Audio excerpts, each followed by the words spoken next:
बिस्मिल्लाहिर्रहमानिर्रहीम, अस्सलामु अलैकुम, गुड मॉर्निंग, सुबह बखैर। मैं हूँ महविश हबीब। सिटी एट 10 में खुश आमदीद इस दुआ के साथ कि आपके दिन का आगाज़ बेहतरीन हुआ होगा, बामकसद हुआ होगा और पुरसुकून हुआ होगा। दिन का आगाज़ अगर हमारा बेहतर हो जाता है तो हमें पूरा दिन जो है वो अच्छा दिखाई देता है। और मुझे ये लगता है कि दिन का आगाज़ हो या ज़िंदगी का आगाज़ हो तो हमें दो चीज़ें हमेशा अपनी ज़िंदगी में इम्प्लीमेंट करनी चाहिए, एक तो सब्र और दूसरा शुक्र। इससे हमें ये होता है कि हमारी खुशियों का एहसास भी बढ़ जाता है और जो ज़िंदगी में हमारी मुश्किलात होती हैं वो भी कम हो जाती हैं। आई होप सो कि आपने आज का दिन का आगाज़ इसी ऐद के साथ किया होगा। बढ़ाते हैं प्रोग्राम को आगे और आज के जो टॉपिक्स हैं वो बड़े इंपॉर्टेंट होने वाले हैं। जी, सबसे पहले हम बात करेंगे एक ऐसे टॉपिक पे जो कि हम सब की जेब से डायरेक्टली लिंक कर रहा है। चीनी की बढ़ती हुई कीमत ने शहरियों को बड़ा परेशान कर दिया है। और दूसरी जानिब अगर हम टमाटर के हवाले से बात करें, टमाटर भी महंगाई की दौड़ में एक रेस लड़ने को है जी तैयार हैं और 500 तक टमाटर जो है वो मार्केट में मिल रहे हैं। क्या रीज़न्स हैं? और दूसरी तरफ अच्छी खबर ये है कि चिकन की कीमत जो है वो कम होती हुई दिखाई दे रही है, जिस पे सार्फिन जो हैं वो काफ़ी ज़्यादा खुश भी दिखाई दे रहे हैं। तो ये जो महंगाई में उतार चढ़ाव है इसकी रीज़न्स क्या हैं, इस पर भी हम बात करेंगे। और खूबसूरत नज़र आना एक औरत का ख्वाब भी होता है, ख्वाहिश भी होती है, लेकिन अक्सर औकात हम जो अपनी स्किन केयर को मद्देनज़र नहीं रखते, जिसकी वजह से हम देखते हैं कि हमारी स्किन पे पिंपल्स आ जाते हैं और दीगर मसाइल का हमें सामना करना पड़ता है। फेशियल करवाते वक्त हम ये नहीं देखते कि हमारी स्किन को कौन सा फेशियल सूट करेगा कि नहीं करेगा, इस पर भी हम बात करेंगे। और गोल्ड की कीमत जो है हम देख रहे हैं कि दिन ब दिन बढ़ती हुई दिखाई दे रही है, लेकिन आज सोने की कीमत थोड़ी सस्ती हो गई है। कितनी सस्ती हुई है ये हम हमारे गोल्ड वाले सेगमेंट में आपको बताएंगे। और इसके साथ साथ मौसम के हवाले से जानना बहुत ज़्यादा ज़रूरी होता है, क्योंकि मौसम जो है वो हमारी ज़िंदगी को डायरेक्टली मुतासिर कर रहा होता है। हमें एहतियात भी करनी होती है। आज के मौसम को लेकर क्या एहतियाती तदाबीरें हैं, मौसम किस तरह से रहेगा, ये देखते हैं हमारे टू डेज़ वेदर के सेगमेंट में। फैसलाबाद के मौसम के हवाले से बात करें तो मौसम जो है वो फैसलाबाद का सुबह के औकात में, रात के औकात में हमें काफ़ी ज़्यादा खुशगवार दिखाई देता है। दोपहर में थोड़ी सी हल्की सी गर्मी और सफोकेशन होती है। फर्दर वेदर के हवाले से क्या अपडेट्स हैं, मरियम रज़ा हमारे साथ मौजूद हैं। जी मरियम रज़ा, बताइएगा वेदर के हवाले से क्या अपडेट्स हैं। शहर फैसलाबाद के मौसम के हवाले से बात करें तो फैसलाबाद में जहां मौसम तब्दील हो रहा है और सर्दी की जानिब जाता दिखाई देता है, तो वहीं जो फैसलाबाद की फ़िज़ा है वो भी आलूदा हो रही है। फैसलाबाद में एयर क्वालिटी इंडेक्स के अंदर हर गुजरते दिन के साथ इजाफा होता दिखाई दे रहा है। अगर आज भी शहर फैसलाबाद में पहले दर्जा हरारत के हवाले से बात कर लें तो फैसलाबाद में कम से कम दर्जा हरारत 19 डिग्री सेंटीग्रेड रिकॉर्ड किया गया है, जबकि ज़्यादा से ज़्यादा 32 डिग्री रहने का इम्कान है। फैसलाबाद में दर्जा हरारत के अंदर कमी ख़ास तौर पर सुबह सवेरे और शाम और रात के औकात में महसूस की जाती है, जबकि दोपहर के औकात में दर्जा हरारत के अंदर किसी हद तक इजाफा जो है महसूस होता है और माहौल भी थोड़ा ज़्यादा महसूस होता है। लेकिन चूँकि हवाएं चलने से मौसम बेहतर की जानिब जो है जाता दिखाई देता है। लेकिन स्मोक के हवाले से बात करें तो फैसलाबाद में एयर क्वालिटी इंडेक्स जो है वो मज़ीद उसमें इजाफा होता दिखाई दे रहा है। और महकमा तहफ़्फ़ुज़ माहौलियात की रिपोर्ट के मुताबिक आज शहर फैसलाबाद के अंदर जो एयर क्वालिटी इंडेक्स है AQI लेवल है वो 234 पॉइंट्स तक जा पहुँचा है, जो कि आलूदा तरीन है। और इस सूरत हाल के पेश नज़र हसास अफराद के लिए तिब्बी माहिरीन की जानिब से एहतियाती तदाबीर का मशवरा दिया गया। उनका कहना है कि एहतियात ज़रूर करें, मास्क का इस्तेमाल लाजमी तौर पर करें ताकि इस आलूदा फ़िज़ा में सांस जो है लेने से किसी किस्म की बीमारी जो है वो आपको ना हो सके। उसके साथ साथ पानी का इस्तेमाल ज़्यादा से ज़्यादा करें और ख़ास तौर पर ये भी कहा जा रहा है कि जो फसलों की बाक़ियात हैं उनको ना जलाया जाए। जिन गाड़ियों का काम होने वाला है इंजन वगैरह का, उसको भी ठीक किया जाए ताकि धुआं छोड़ती हुई गाड़ियाँ जो हैं वो शहर में आम शहरों पर मौजूद ना हों, ताकि फ़िज़ा में आलूदगी की जो सबब हैं उनको रोका जा सके। जी, बहुत शुक्रिया मरियम रज़ा तफसीलात से आगाह करने के लिए। वाकई मौसम जैसे बदलता है हमें एहतियात करना बहुत ज़्यादा ज़रूरी हो जाती है। और ख़ास तौर पे जब हम सर्दियों की जानिब जा रहे होते हैं, स्मोक का भी ख़दशा होता है, तो एक चीज़ जो है वो लाजमी आप करें कि जब भी आप घर से बाहर निकलें मास्क का इस्तेमाल करें, क्योंकि हम देख रहे हैं कि अब बहुत कम लोग जो हैं वो मास्क का इस्तेमाल करें, जिसकी वजह से बहुत सारे लोगों को मुख्तलिफ़ बीमारियों का भी ख़दशा है, किसी को गला ख़राब है, ज़ुकाम है। तो ऐसे में एहतियात बहुत ज़्यादा ज़रूरी है, क्योंकि अगर हम एहतियात नहीं करेंगे तो हम देखेंगे कि मौसम हमें काफ़ी ज़्यादा मुतासिर करेगा। मौसम के साथ साथ जो दूसरी चीज़ हमें मुतासिर कर रही है वो है महंगाई। हम देख रहे हैं कि चीनी की कीमत बहुत महंगी होती हुई दिखाई दे रही है। टमाटर जो कि सस्ता होना चाहिए, टमाटर के जो भाव हैं वो भी आसमान से बातें कर रहे हैं। चिकन जो, जैसे मैंने पहले कहा कि चिकन हमें सस्ता दिखाई दे रहा है, तो चिकन अब VIP डिश नहीं रहा, तो चिकन का हम इस्तेमाल कर सकते हैं घर में और इससे हम इस्तेफ़ादा हासिल कर सकते हैं। और दूसरी जानिब जो बिज़नेस कम्युनिटी है जो कि टैक्स रिटर्न करना चाहते हैं, उनके लिए अच्छी खबर ये है कि टैक्स रिटर्न की जो डेट है वो एक्सटेंड कर दी गई है। अब 31 अक्टूबर है, पहले 15 अक्टूबर थी। क्या रीज़न्स थी? क्या स्टिल एफबीआर की जानिब से पोर्टल्स के इशू थे या टैक्सेशन के मामला तो उस तरह से ठीक नहीं जा रहे थे जिसकी वजह से डेट जो है एक्सटेंड की? इस पर भी हम बात करेंगे, लेकिन टॉपिक्स पे गुफ्तगू करने से पहले जो हमारे आज के गेस्ट हैं उनका तारुफ करवा दूँ। आज हमें प्रोग्राम में ज्वाइन किया है सिटी 41 के रिपोर्टर फजील अहमद ने। खुशामदीद कहते हैं। अस्सलाम वालेकुम। वालेकुम अस्सलाम। कैसे हैं फजील आप? अल्हम्दुलिल्लाह, आप कैसे हैं? अल्हम्दुलिल्लाह मैं बिल्कुल ठीक हूँ। Thank you so much Fazeel for joining us in this program. और इन्हीं के साथ हमें ज्वाइन किया है सिटी 41 के सीनियर रिपोर्टर उमैर अज़मत ने। अस्सलाम वालेकुम। वालेकुम सलाम। कैसे हैं उमैर आप? अल्हम्दुलिल्लाह, आप बताइए खैरियत से हैं? अल्हम्दुलिल्लाह मैं बिल्कुल ठीक हूँ। बहुत शुक्रिया उमैर, Thank आपने you। प्रोग्राम में वक्त दिया। फजील, सबसे पहले आपसे गुफ्तगू का आगाज़ करेंगे। महंगाई ने तो हर किसी को मुतासिर किया है। एक तरफ हम ये देख रहे थे कि हुकूमत दावे करती हुई दिखाई दे रही है कि अब महंगाई पे कंट्रोल कर लिया जाएगा। चीनी की कीमत एक दफ़ा फिर बढ़ती हुई दिखाई दे रही है। क्या रीज़न्स देख रहे हैं? देखिए महविश, जो कुछ चीज़ें हैं ऐसी जो सस्ती हुई हैं, जिनमें दालें हैं, चावल हैं या फिर और एक दो चीज़ें हैं, लेकिन जो चीनी की कीमत है वो इस वक्त कंट्रोल से बाहर हो चुकी है।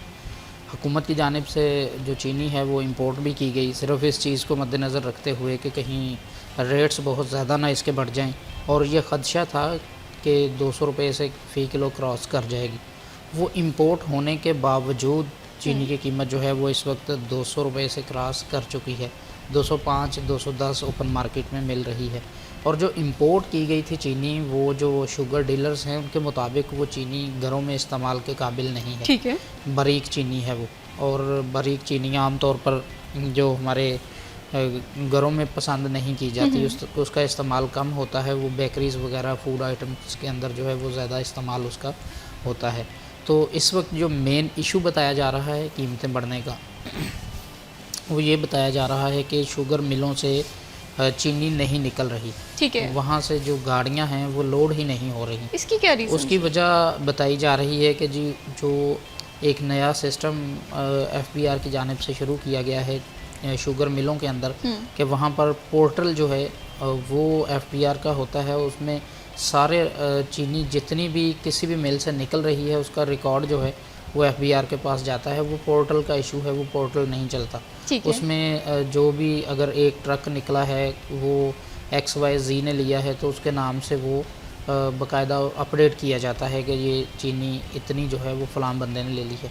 वो पोर्टल का इशू बताया जा रहा है कि उस वजह से सप्लाई नहीं आ रही। ठीक है। ये पोर्टल कितने दिन से बंद है? और ये तकरीबन चीनी तो महंगी हमें दिखाई दे रही है। पिछले 10 से 12 दिन से ये इशू आ रहा है, और इस वजह से ओपन मार्केट के अंदर चूँकि एक किल्लत भी है, उसकी वजह से चीनी महंगी हो रही है। दूसरा जो इम्पोर्टेड चीनी है, या फिर शायद उसकी खपत के लिए ये सारा कुछ किया जा रहा है कि वो अगर नहीं सेल हो रही थी तो वो अब सेल हो जाए, तो उसके बाद फिर जो मिलों से चीनी निकाली जाएगी।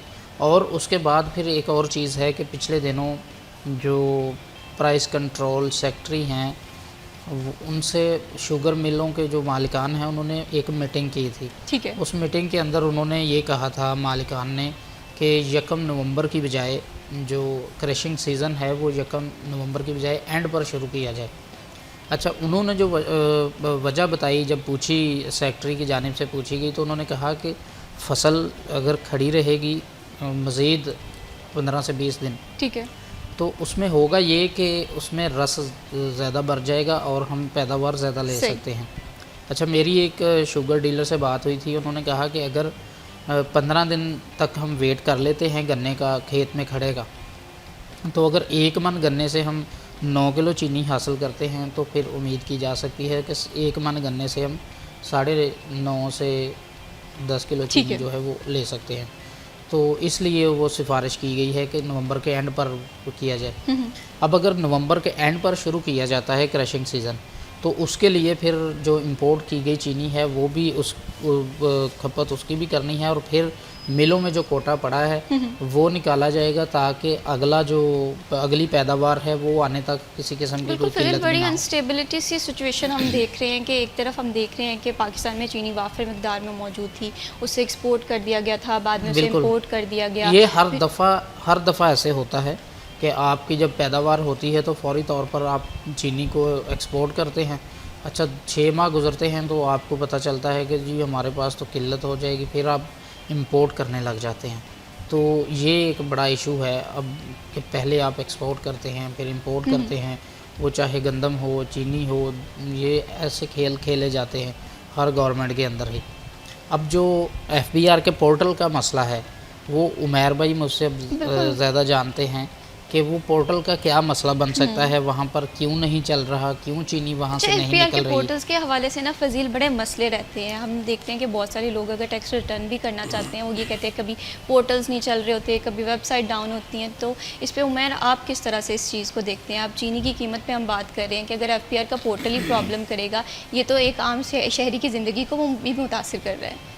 अच्छा देखें, इसमें 2-3 चीज़ें हैं। सबसे पहली बात तो ये है कि हमारे यहाँ वही पुराने तरीक़ेकार चलते आ रहे हैं, और जब किसी चीज़ को डिजिटलाइज करने की कोशिश की जाती है या फिर सिस्टम के अंदर कोई चेंजेस की जाती हैं कि इसको मज़ीद इफ़ेक्टिव बनाया जाए, तो मैंने देखा है इब्तदा के अंदर वो बजाय मज़ीद इफ़ेक्टिव होने के वो अवाम के गले पड़ जाता है।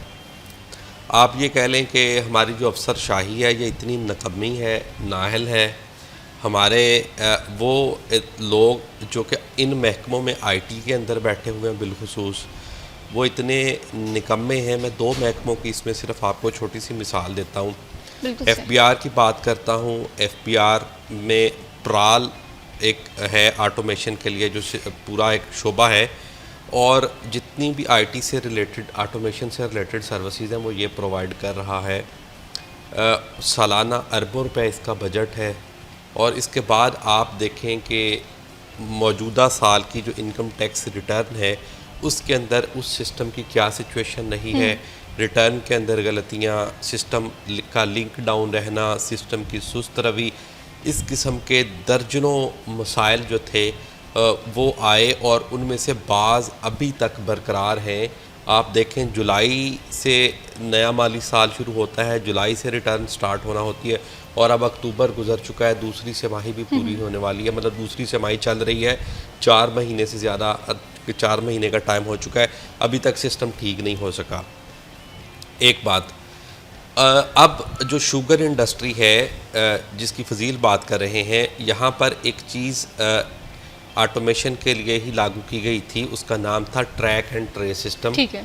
जितनी बड़ी बड़ी इंडस्ट्रीज़ हैं पाकिस्तान के अंदर, FBR ने कहा था कि उनको ट्रैक एंड ट्रेस सिस्टम में रजिस्टर्ड किया जाएगा, जिसमें टोबैको सेक्टर है, सीमेंट सेक्टर है, इसी तरह फर्टिलाइज़र सेक्टर है, या फिर इसमें ये शुगर इंडस्ट्री भी आती है, इसी तरह बेवरेजेस वो भी इसी के अंदर आते हैं। अब वहाँ पर होना क्या था कि जितना भी आपकी पैदावार है, पैदावार से लेकर आपका स्टॉक, आपकी फ़रोख्त और आपके जो टैक्सेस का पूरा सिस्टम है, उसकी पूरी की मॉनिटरिंग होनी थी। पैदावार की थ्रू वीडियो कैमरास मॉनिटरिंग होना थी। और फिर एक और चीज़ वहाँ पर ये कहा गया था कि किसी भी फैक्ट्री से अगर चीनी का, इसी तरह से उमैर ये चीनी की कीमत को ना कंट्रोल करना पड़ेगा। भाई हमारे साथ एक कॉलर भी मौजूद हैं। अस्सलाम वालेकुम। अस्सलाम वालेकुम। हमारे साथ एक कॉलर मौजूद है, उनसे बात करने की कोशिश कर रहे हैं। अस्सलाम वालेकुम। हेलो जी, कौन बात कर रहे हैं? वालेकुम सलाम। हेलो जी जी, मुझे आपकी आवाज़ आ रही है। हेलो? कौन बात कर रहे हैं? आई थिंक कॉल ड्रॉप हो गई है।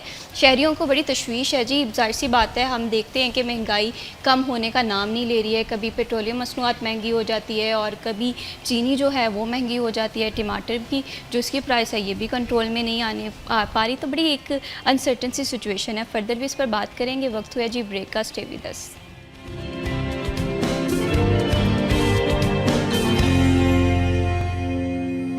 Welcome back. आप देख रहे हैं सिटी एट 10 और हम बात कर रहे थे आवाम की मुश्किलात में से एक मुश्किल जो है महंगाई। महंगाई ने हर तरफ देखा है कि आवाम को काफ़ी ज़्यादा मुतासिर किया है जी। हम देखते हैं कि कभी पेट्रोलियम मसनूआत की कीमतें बढ़ जाती हैं, कभी चीनी हमें महंगी होती हुई दिखाई देती है, कभी गंदम की वजह से किसान हमें परेशान दिखाई देते हैं। दूसरी जानिब हुकूमत ये कहती है कि हुकूमत महंगाई को कंट्रोल करने के लिए काफ़ी ज़्यादा मुतहरिक दिखाई देती है। तो 2 स्टांस हैं। अब देखना ये है कि कौन सा स्टांस जो है वो ठीक होता है। और कुछ ऐसी महंगाई भी होती है जो कि खुद साख्ता होती होती है। जैसे कि उमैर, हम ब्रेक पे जाने से पहले बात कर रहे थे ट्रैक एंड ट्रेस सिस्टम के हवाले से। नो डाउट ये सिस्टम बड़ा अच्छा है कि तमाम कंपनीज़ के रिकॉर्ड पता होने चाहिए FBR को, लेकिन दूसरी जानिब हम देख रहे हैं कि सिस्टम डाउन रहेगा, जिसकी वजह से आवाम जो है वो सारी मुश्किलात का सामना उससे करना पड़ेगा। देखिए मैं अर्ज़ कर रहा था कि ये ट्रैक एंड ट्रेस सिस्टम जो था वो सेल्स टैक्सेस के निज़ाम में शफाफियत लाने के लिए और जो मार्केट के अंदर इन कमोडिटीज़ का मसनूई बहरान पैदा होता है उसको रोकने के लिए, बिलखुसूस शुगर सेक्टर को, बिलखुसूस जो चीनी का मसनूई बहरान आए रोज़ पाकिस्तान में पैदा होता है कीमतें बढ़ाने के लिए, उसकी रोकथाम के लिए ये सिस्टम बनाया गया था। लेकिन हमें इसकी भी इफ़ेक्टिवनेस उस तरह से नज़र नहीं आती। गो के गुज़श्ता सालों के मुकाबले में जो टैक्स कलेक्शन थी उसमें कुछ इजाफा हुआ इस सिस्टम की बदौलत, लेकिन अगर आप कहें कि पूरी तरह से ये मौसर तरीके से काम कर पा रहा है या इसके बहुत ही अच्छे असरात हैं, तो वो हमें अभी तक नज़र नहीं आए। जिस तरह से अब ये कहा जा रहा है कि सिस्टम के अंदर कुछ इश्यूज़ आ रहे हैं, क्योंकि ये SOPs है कि चाहे वो शुगर है, चाहे वो सीमेंट है या कोई और प्रोडक्ट है जो कि ट्रैक एंड ट्रेस में रजिस्टर्ड है, तो उस प्रोडक्ट के ऊपर यानी कि चीनी की जो बोरी है उसके ऊपर एक बारकोड चस्पा होना लाजिम है, जिसका मतलब ये होगा, या उसको स्कैन करके हम चेक कर सकते हैं कि उसका सेल्स टैक्स पे हो गया है, फैक्ट्री मालिकान ने पे कर दिया FBR को या नहीं कर दिया। ठीक है, तो ये कहा गया था कि उसके बगैर अगर कोई भी फैक्ट्री मालिक कोई प्रोडक्ट मार्केट में लेकर आएगा तो फिर उसके खिलाफ कार्रवाई होगी। जहाँ किसी भी गोदाम से ऐसी कोई प्रोडक्ट मिलती है तो उसके खिलाफ FBR कार्रवाई कर सकता है। लेकिन अब सिस्टम में कुछ इश्यूज़ आ रहे हैं, ये टेक्निकल चीज़ है, सिस्टम में कुछ इश्यूज़ आ रहे हैं, उसकी वजह से ये जो मार्केट की सप्लाई है वो रुकी हुई है। इसके साथ साथ कुछ और एस्पेक्ट्स भी हैं कि 10 दिन हो गए हैं, तो मुझे लगता है कि 10 दिन में अगर सिस्टम का एरर है कुछ तो और ठीक होना एस्पेक्ट्स भी हैं। जिस तरह से फजील ने बात की थी, मुझे लगता है कि शायद ये जानबूझकर ऐसा किया जा रहा है कि वो इम्पोर्टेड चीनी जो है वो उसकी पाकिस्तानी मार्केट में मांग इतनी नहीं है, तो चूंकि अब ये आखिरी दिन चल रहे हैं, 15 या 20 नवंबर से क्रशिंग सीज़न स्टार्ट हो जाएगा, तो ये देखें दरमियान में भी ये 20-25 दिन का दुरानिया है। तो इसी दुरानिया में शायद लोकल जो सप्लाई है उसको रोककर वो जो इम्पोर्टेड चीनी मंगवाई गई थी उसकी खपत की जाएगी और उसको फ़रोख्त किया जाएगा, क्योंकि जब अगर मार्केट में फिर नई चीनी आ जाएगी तो लोग उस लोकल को पसंद नहीं करेंगे। अगर 20 या 15 या 20 तारीख के बाद मिलें स्टार्ट हो जाती हैं और लोकल चीनी आना शुरू हो जाती है, तो मेरे ख्याल से लोग उसकी तरफ ज़्यादा अट्रैक्ट होंगे। तो अब उसका स्टॉक निकालने के लिए ये सब कुछ हो रहा है और आवाम को कहा जा रहा है कि जी ये फ़लान टेक्निकल इशू आ गया, फ़लान टेक्निकल इशू आ गया। तो इस तरह के भी कुछ मसाइल हैं। उसके साथ मैं आपको ये भी बताता चलूँ कि ये जो सेक्टर है ये इतना बाअसर है। आप देखें PTI दौर में भी इसी तरह की हरकत हुई थी। पहले चीनी एक्सपोर्ट की गई और उस पे उन लोगों को बाकायदा तौर पर सब्सिडी दी गई अरबों रुपए की। बिल्कुल इसी तरह बाद फिर उनको इंपोर्ट करने की इजाज़त दी गई और इस सारे मामले में अरबों रुपए की दिहाड़ियाँ लगी। यही सूरत हाल ये गुज़श्ता क्रशिंग सीज़न के बाद भी हुई है। लोगों को एक्सपोर्ट की इजाज़त दे दी गई। अपनी गलतियों से सीखेंगे। और मैं यहाँ पर एक और चीज़ जो बताना चाह रहा हूँ, 100 अरब रुपए से ज़ायद की दिहाड़ी लगी इन लोगों की। किसी ने इनके से पूछा तक नहीं, कोई भी इनका कुछ नहीं बिगाड़ सका। एक और चीज़, एक और रिपोर्ट थी जिसमें इस सेक्टर पे गलत सब्सिडीज़ लेने, टैक्स चोरी, टैक्स फ्रॉड और इस तरह के दीगर मामलात में FBR समेत मुख्तलिफ महकमों की जानिब से 100 अरब रुपए से ज़ायद की इनकी तरफ रिकवरियाँ निकाली गई और उनको टैक्स और पेनल्टीज़ आयद की गई। गुज़िश्ता 2 सालों के अंदर इन लोगों से कोई भी महकमा 1 रुपए की रिकवरी भी नहीं कर सका इस मद में, और कोई कमीशन, कोई इदारा कुछ भी इन लोगों का नहीं। दूसरी जानब किसान भी तो ये कहते हैं कि उनकी पेमेंट भी बर वक्त अदायगी नहीं की जाती, जिसकी वजह से वो भी खैर जो गन्ना काश्त करने के हवाले से तज़ब्ज़ुब का आजकल शिकार हैं, क्योंकि कहीं ना कहीं ये एक माफिया बन गया है, जिसकी वजह से आम शहरी भी परेशान है, किसान भी परेशान है, और यहाँ पर हुकूमत को एक क्लियर स्टांस लेने की ज़रूरत है। एक और चीज़ मैं यहाँ पर बात बता दूँ आपको, एक नहीं 2 ज़्यादतियाँ कर रहे हैं ये लोग किसान के साथ। ये आप कह लें कि हाथी हैं, इनके सामने इनका कोई कुछ नहीं बिगाड़ सकता। सबसे पहले तो जब से PDM का दौर शुरू हुआ है गन्ने का रेट भी नहीं उस तरह से बढ़ा, और फिर उसके बाद किसान की पेमेंट्स जो हैं वो उनको बर वक्त नहीं मिल रही। आप आज भी चेक कर लें, जितनी भी ये शुगर मिल्स हैं, शायद ही कोई ऐसी मिल हो जिसने 100% पेमेंट क्लियर की हो, वरना नया साल शुरू होने वाला है क्रशिंग का, और पिछले साल की क्रशिंग सीज़न के जब गन्ने की ख़रीदारी की गई है, सैकड़ों की तादाद में किसान ऐसे हैं जिनको अभी तक पेमेंट्स नहीं हो सकी। एक बात। दूसरी बात, उन लोगों के साथ एक और फ्रॉड क्या किया जाता है, किसान को गन्ने की पेमेंट करनी है, वो चक्कर लगा रहा है फैक्ट्री के, उसको गन्ने की पेमेंट नहीं की जाती। बाद में उसको कहा जाता है कि हमारे पास कैश में पेमेंट नहीं है, हमारे पास चीनी पड़ी है, वो आप ख़रीद लो। ठीक है। और अगर चीनी का मार्केट में रेट मिसाल के तौर पर 180 रुपये है, तो उनको कहा जाता है आप 182 रुपये में हमसे ख़रीद लें। ठीक है। एक और चीज़, ये हमने सिर्फ आपको एक स्लिप बना के देनी, कागज़ का टुकड़ा देना है कि ये 100 बोरी हमने आपको आपके पैसों की एवज़ दे दी है। ठीक है। वो उसकी जो कस्टडी है वो फिर इनके पास ही रहती है, चीनी इनके पास ही पड़ी रहती है। ठीक है, एक बात।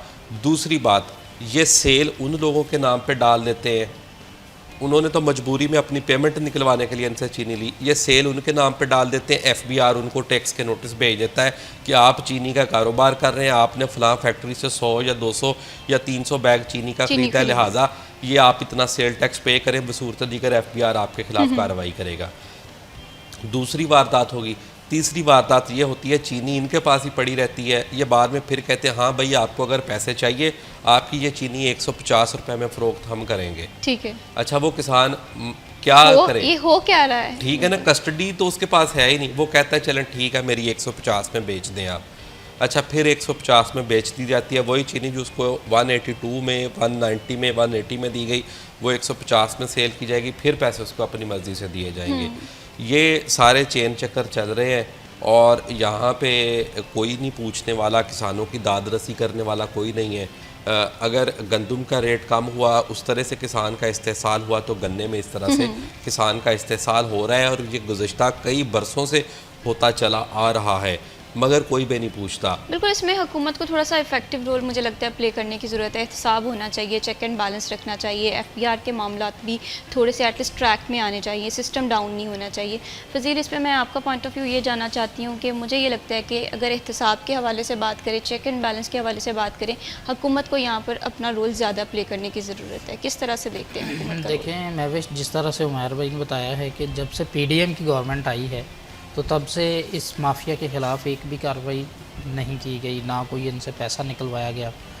तो जिस तरह से बताया जा रहा है कि किसान के साथ जो सलूक किया जाता है कि उसकी फ़सल जो वो पूरा साल उस पर मेहनत करता है, और दिन रात की वो उसकी मेहनत होती है, कि उसका ये आसरा होता है कि शायद ये फ़सल जो है वो मैं फ़रोख्त करूँगा, अपनी बेटे की शादी करूँगा, या फिर कोई और ज़रूरत जो उसने उसी फसल से पूरी करनी होती है। तो ये उसको पैसों के लिए ये जो पूरा माफिया है इतना ज़लील ख्वार करता है। आज तक गवर्नमेंट ने कभी एक्शन नहीं लिया कि कोई किसान जो हैं वो अपनी पेमेंट्स के लिए रुल रहे हैं। होता ये है कि जो अब क्रशिंग सीज़न शुरू होगा, तो जो पिछले साल की फ़सल आई है उसकी थोड़ी बहुत उनको अदायगियाँ की जाएंगी, सिर्फ़ उनसे गन्ना लेने के लिए, और उसके बाद वो फिर उनकी पेमेंट्स जो हैं वो स्टक हो जाएंगी।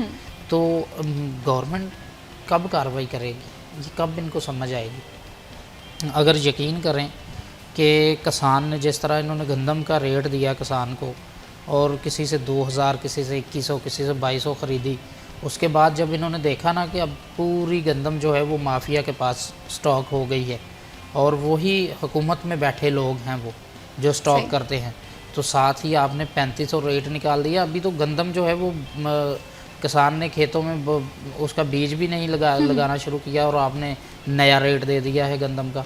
और 3500 रेट सिर्फ इसलिए दिया है ताकि वो जो स्टॉक करके बैठे हैं वो 4000-4200 में अपनी गंदम बेच सकें। फजील, दुआ तो यही की जा सकती है कि किसानों की मुश्किलात में भी आसानी आए और एक आम इंसान को रिलीफ मिल सके, ताकि ज़्यादा से ज़्यादा हम लोग इस मुल्क में अपनी प्रोडक्टिविटी से काम लें। फर्दर भी महंगाई के हवाले से बात करेंगे, टैक्सेशन के निज़ाम पे क्या क्या तहफ़्फ़ुज़ात हैं उस पर भी बात करेंगे। वक्त हुआ जी ब्रेक का, स्टे विद अस।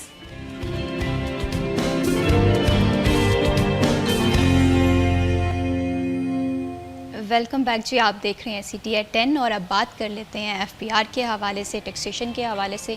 टैक्स पे करना बहुत ज़्यादा इंपॉर्टेंट होता है, लेकिन दूसरी जानिब जब टैक्स पे करने में मुश्किलात आती हैं, टैक्स फाइल करने में मुश्किलात आती हैं, तो ऐसे में बिज़नेस कम्युनिटी के जो तहफ़्फ़ुज़ात हैं वो मज़ीद बढ़ जाते हैं। टैक्स रिटर्न फाइल करने की डेट जो थी पहले 15 अक्टूबर थी, अब एक्सटेंड करके 31 अक्टूबर कर दी गई है। क्या रीज़न देख रहे हैं, इससे कितना फ़ायदा होगा? इस पर उमर मैं आपसे ये जानना चाहती हूँ। हमने देखा कि 2 दफ़ा ये डेट एक्सटेंड हो गया, पहले 30 सितंबर थी, फिर 15 अक्टूबर हुई, अब दोबारा से हम देख रहे हैं 31 अक्टूबर हो गई है। तो क्या मामला है, क्यों ये तोसी दी जा रही है?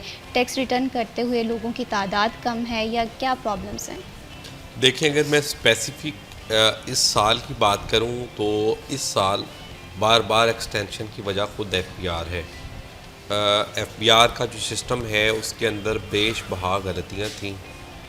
सबसे पहली बात तो ये है कि इनकम टैक्स रिटर्न का अगर कानूनी तौर पर दुरानियाँ देखा जाए जो FBR के कवानीन के मुताबिक है तो वो 90 रोज़ बनता है। ठीक है।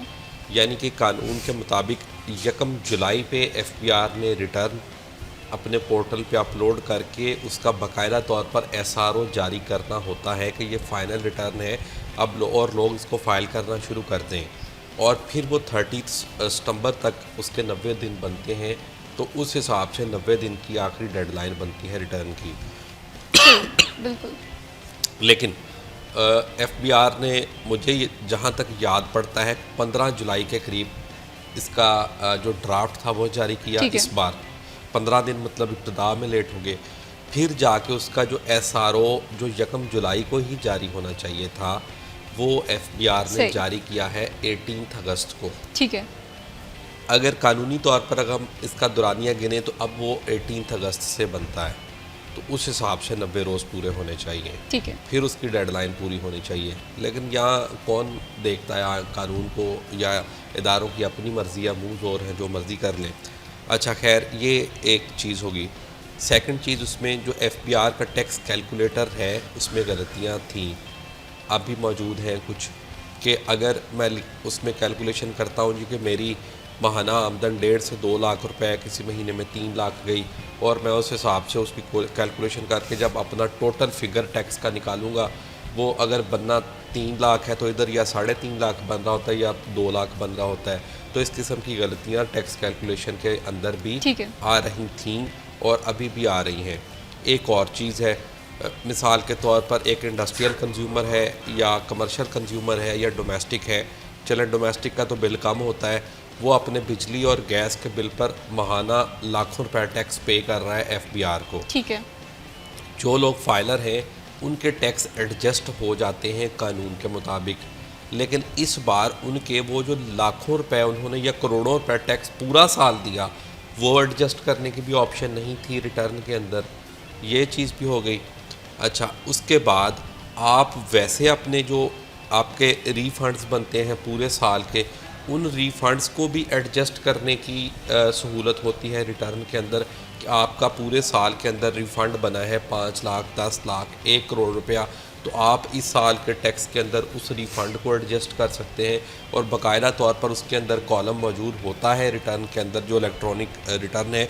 तो लेकिन वो भी इस बार FBR ने उसको बंद कर दिया, वो रिफ़ंड को एडजस्ट करने की इजाज़त भी नहीं। बिल्कुल सही। दोहरी ज़्यादती, एक तो पिछले साल के पैसे FBR मेरे या कारोबारी तबके के दबा के बैठा है रिफ़ंड के, ना वो बर वक्त दिए, ना ही अब फिर जब टैक्स आ गया तो मुझे वो नए सिरे से टैक्स के पैसे भी देना पड़ रहे। ये और इस तरह की बहुत सारी वजूहात थी टेक्निकली जो सिस्टम के अंदर मौजूद थी और अब भी उनमें से कुछ मौजूद हैं। तो उसकी वजह से जब बिज़नेस कम्युनिटी ना अपनी रिटर्न फाइल कर पा रही, टेक्निकल इश्यूज़ भी हैं, सिस्टम के मसाइल भी हैं और ऊपर से उन लोगों के साथ ज़्यादती भी हो रही है। तो इस सारी सूरत हाल की वजह से 30 सितंबर तक मुश्किल से 30% रिटर्न फाइल हुई थी, जो टारगेट था। इसी वजह से 15 अक्टूबर तक बढ़ाई गई। अच्छा, वो मामला फिर वही रहे। 15 अक्टूबर के बाद फिर जो बिज़नेस कम्युनिटी थी, कुछ लोग वफाकी टैक्स महोत्सव के पास चले गए, वहाँ जाकर इन्हीं पॉइंट्स पे शिकायत दर्ज करवाई कि अभी तो कानूनी तौर पे 90 रोज़ बनते ही नहीं है, दूसरा ये टेक्निकल इशूज़ भी हैं।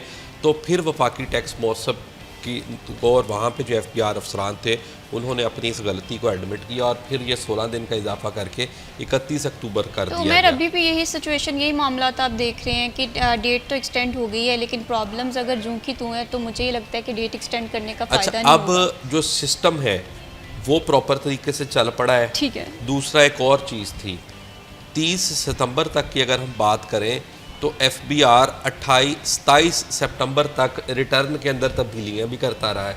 सही। ठीक है, अब आप आए रोज़ छेड़छाड़ करेंगे सिस्टम से या रिटर्न में तब्दीलियाँ कर देंगे। मिसाल के तौर पर एक नया कॉलम मुतारफ़ करवा दिया गया था कि आपके पास जो प्रॉपर्टी 50 साल पुरानी है उस प्रॉपर्टी की अब जो मौजूदा वैल्यू, फेयर मार्केट वैल्यू है, वो भी मेंशन करें, पहले नहीं होता था। ठीक है ना। अच्छा, इस तरह की चीज़ें आए रोज़ FBR की जानिब से चेंजिंग की जाती थी, तो उन सारी की वजह से मसाइल क्रिएट हो जाते थे। अब एक बंदा उसने रिटर्न फाइल करनी, या मिसाल मेरे पास एक 5 मरले का प्लॉट, मेरा घर जो 50 साल पुराना मेरे पास वालिदैन की तरफ से चला आ रहा है, अब मैं पहले उसकी कैसे वैल्यू जो है इस वक्त करंट वैल्यू कैसे उसकी एग्जैक्ट जो है वो अज्यूम करूं। बिल्कुल। ठीक है, तो ऐसी चीज़ें हो रही थी, लेकिन अब ये है कि कम से कम वो छेड़छाड़ का सिलसिला रुक गया है, सिस्टम भी स्मूथली चल रहा है, कैलकुलेशन के मसाइल में भी कुछ बेहतरी आई है। तो अब कुछ चीज़ें बेहतर हुई हैं और अब काफ़ी ज़्यादा काम हो चुका है, और शायद 31 अक्टूबर के बाद मज़ीद डेट बढ़ाने डेट की एक्सटेंड ज़रूरत नहीं ना होगी। पड़े। अगर तो तमाम तर प्रॉब्लम्स हल हो रही हैं, मुझे लगता है कि फिर ये टैक्स फाइल करने की फ़ाइनल डेट होनी चाहिए। अगर मामला इसी तरह से रहते हैं, फिर तो बिज़नेस कम्युनिटी के तहफ़्फ़ुज़ात जो हैं वो बिल्कुल अपनी जगह जायज़ हैं। यहाँ पर फजील, आपसे ही मैं ये जानना चाहती हूँ, अगर हम FBR के हवाले से बात करें या टैक्स के मामला देखें, दोनों तरफ ही मुझे प्रॉब्लम नज़र आती है, बिज़नेस कम्युनिटी की जानिब से भी और FBR की जानिब से भी। आप इस चीज़ को किस तरह से देखते हैं? देखिए महवेश, जो मसाइल हैं वो दोनों तरफ बिल्कुल होते हैं, लेकिन इस दफ़ा जिस तरह से उमर भाई ने बताया कि FBR की अपनी वजह से लेट हुआ है सारा, लेकिन जो टैक्स फाइलर्स हैं, टैक्स नेट में रजिस्टर्ड लोग हैं, उनको भी चाहिए कि जब आपको पता है कि आपने अपने गोशवारे जो हैं वो जमा करवाने हैं, तो फिर इस चीज़ का इंतज़ार क्यों किया जाता है कि अगर 15 सितंबर है लास्ट डेट, तो हम 13 को ही जाएंगे अपने वकील के पास और अपनी रिटर्न फाइल करेंगे। अगर 31 अक्टूबर है तो हम 30 को ही जाएंगे। वो इस वजह से भी फिर सिस्टम जो है वो बैठ जाता है FBR का। जब एक वेबसाइट है ना, उसके ऊपर रश बढ़ेगा तो वो फिर स्लो होगी, उस वजह से भी मसाइल बढ़ते हैं। तो ये तो कौमी फरीज़ा समझते हुए आपको वक्त से पहले, सबसे पहले बल्कि इसमें पहल करनी चाहिए कि आप अपना टैक्स जो है वो फ़ाइल करके, रिटर्न फाइल करके वो आप फ्री हों। लेकिन वो मसाइल उधर भी रहते हैं कि शायद ये डेट बढ़ते बढ़ते कुछ 4-5 साल हमें मिल जाए, लेकिन हर दफ़ा होता ये है, डेट बढ़ती है और उसी साल में ही आपने रिटर्न करनी होती है, वो सारी अपनी जो फ़ाइल है, टैक्स गोशवारे हैं वो जमा करवाने होते हैं। तो ये मैं समझता हूँ कि कारोबारी अफराद को भी चाहिए कि वो बर वक्त, ना कि ये इंतज़ार करें कि जो डेट FBR ने दी है हमने उससे एक दिन पहले या उसी दिन ही करवाना है। आप बर वक्त अपना कर लिया करें, आपकी भी सरदर्द ख़त्म और इदारे की भी सरदर्द ख़त्म हो। बिल्कुल इसी तरह से है, क्योंकि टैक्स नेट में आना बहुत ज़्यादा ज़रूरी है। अगर हम टैक्सेशन के मामला ठीक करेंगे, टैक्स निज़ाम को बेहतर करेंगे, डिजिटल इकानमी की तरफ आएंगे, तो हम देखेंगे कि हमारा मुल्क जो है वो एक राइट डायरेक्शन की तरफ चलेगा। फर्दर भी FBR के हवाले से बात करेंगे। जी, वक्त हुआ ब्रेक का, स्टे विद अस।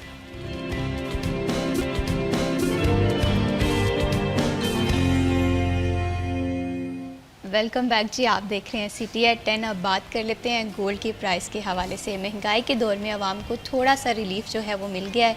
जो गोल्ड है वो आज हमें थोड़ा सा सस्ता दिखाई दे रहा है। हमने देखा कि कीमत कहाँ पर 3 लाख से स्टार्ट हुई थी, फिर 4 लाख पे पहुँची और फिर 4,60,000 पे पहुँची, लेकिन अब जो है कीमत वो थोड़ी सी कम दिखाई दे रही है, जिस पे शहरी खुश भी दिखाई दे रहे हैं। लेकिन ये उम्मीद कर रहे हैं कि ये जो कीमत कम हुई है इसे मज़ीद कम होना चाहिए। आज के रेट के हवाले से बात कर लें तो आज 1 तोला का जो रेट है मार्केट में वो कुछ इस तरह से चल रहा है, 4,52,700।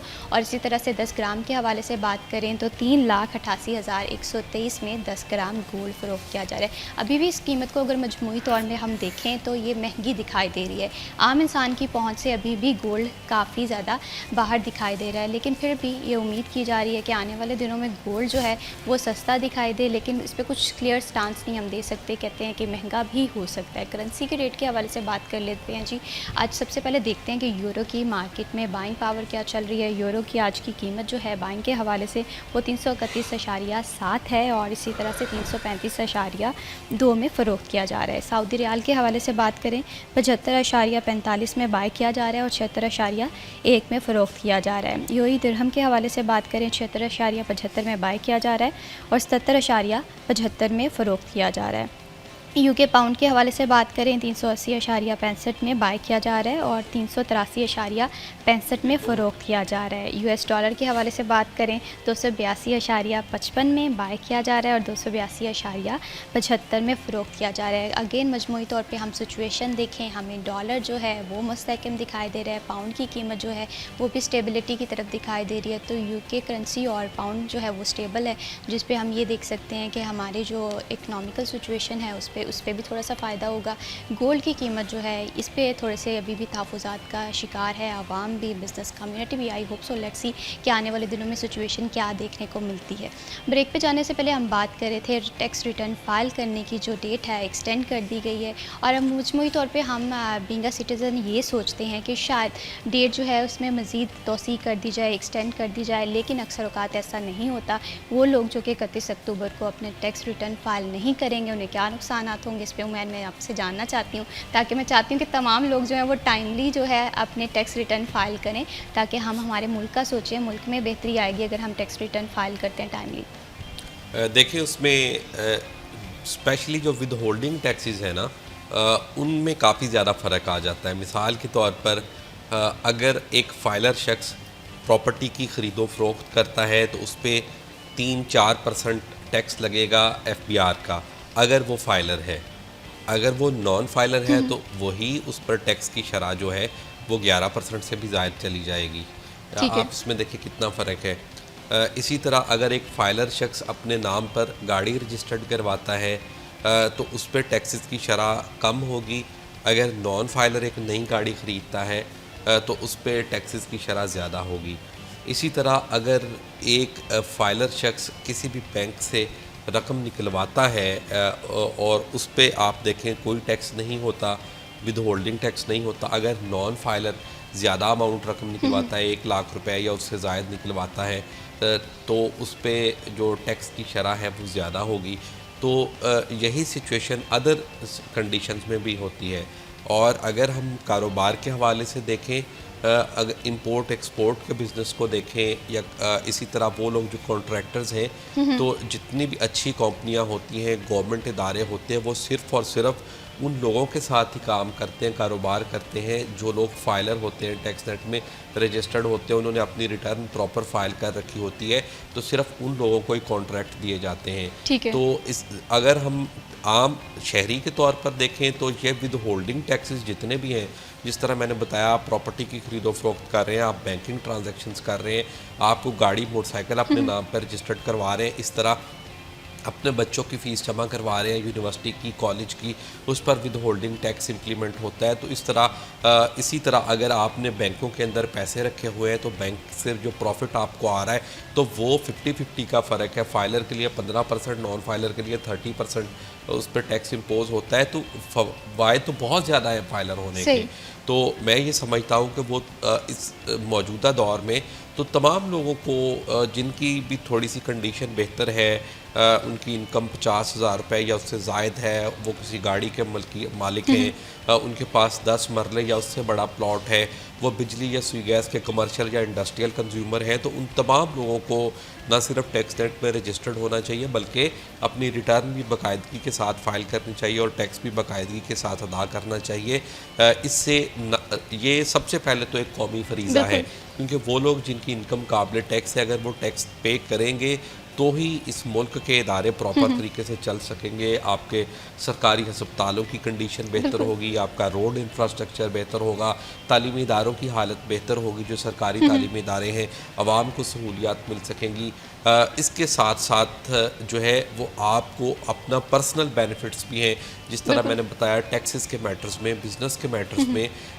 तो वो तमाम अफराद जिनकी आमदन काबिल टैक्स है तो उनको एक ज़िम्मेदार शहरी होने का सबूत देना चाहिए और बर वक्त अपना टैक्स अदा करें और बर वक्त अपनी रिटर्न फाइल करें। बिल्कुल इसी तरह से उमैर, हम जब डिमांड्स के हवाले से बात करते हैं तो हम बड़ी बड़ी डिमांड करते हैं कि हमें हमारे मुल्क में ये तमाम फैसिलिटेशन चाहिए ही चाहिए, लेकिन जब हमारे अपने कौमी फ़रीज़े की अदायगी के हवाले से बात आती है, अपने रिस्पॉन्सिबल रोल के हवाले से बात आती है, तो वहाँ पर भी हमें ज़िम्मेदारी से काम करना चाहिए। फ़ज़ील, यहाँ पर मैं आपसे ये जानना चाहती हूँ कि ज़िम्मेदारी के हवाले से हम बात कर रहे हैं तो बहुत सारे ऐसे लोग हैं अभी भी हम देखते हैं कि जो कि टैक्स नेट में उस तरह से नहीं आ रहे हैं, और मुझे लगता है कि एक ही टर्म होनी चाहिए, फाइलर या नॉन फाइलर तो होने ही नहीं चाहिए। आप इस चीज़ को किस तरह से देखते हैं?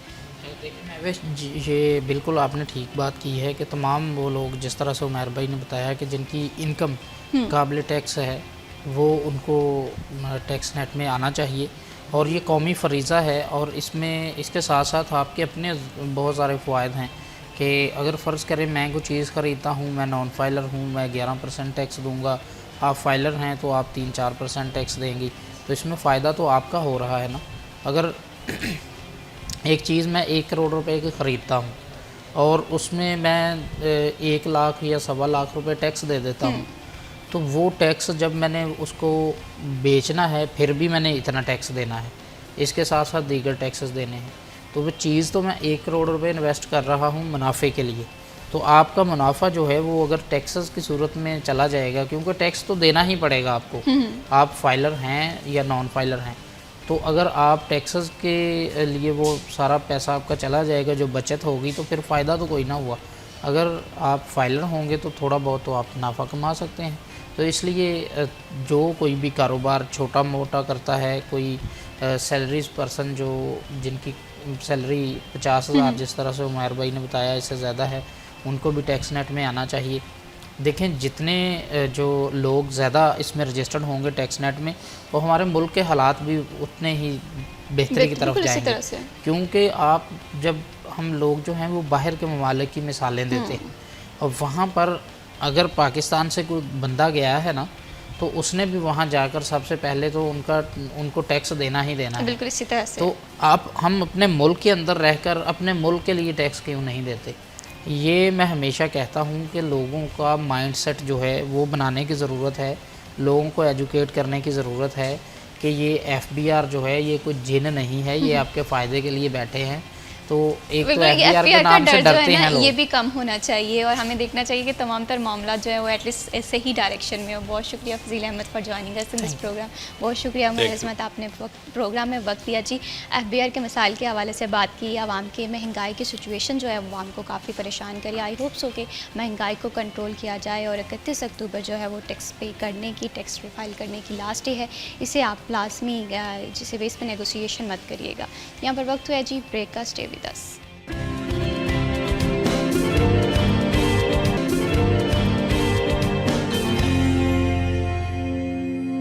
वेलकम बैक जी, आप देख रहे हैं CTR 10, और अब बात कर लेते हैं किचन के हवाले से, अशया खुर्दोनोश के हवाले से। हर गुज़रते दिन के साथ हम देख रहे हैं कि टमाटर काफ़ी ज़्यादा महंगा होता हुआ दिखाई दे रहा है, कुछ सब्ज़ियां हैं जो कि हमें कम दिखाई दे रही हैं कीमत में।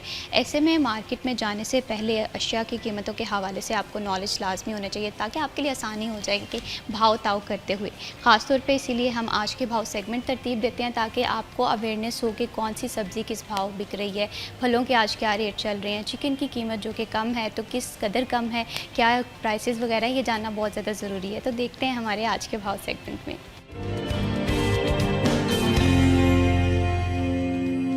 मोहम्मद अली नारू हमारे साथ मौजूद हैं। जी मोहम्मद अली नारू, बताइएगा कि आज आप क्या सिचुएशन देख रहे हैं मार्केट में फलों और सब्जियों की कीमत को लेकर?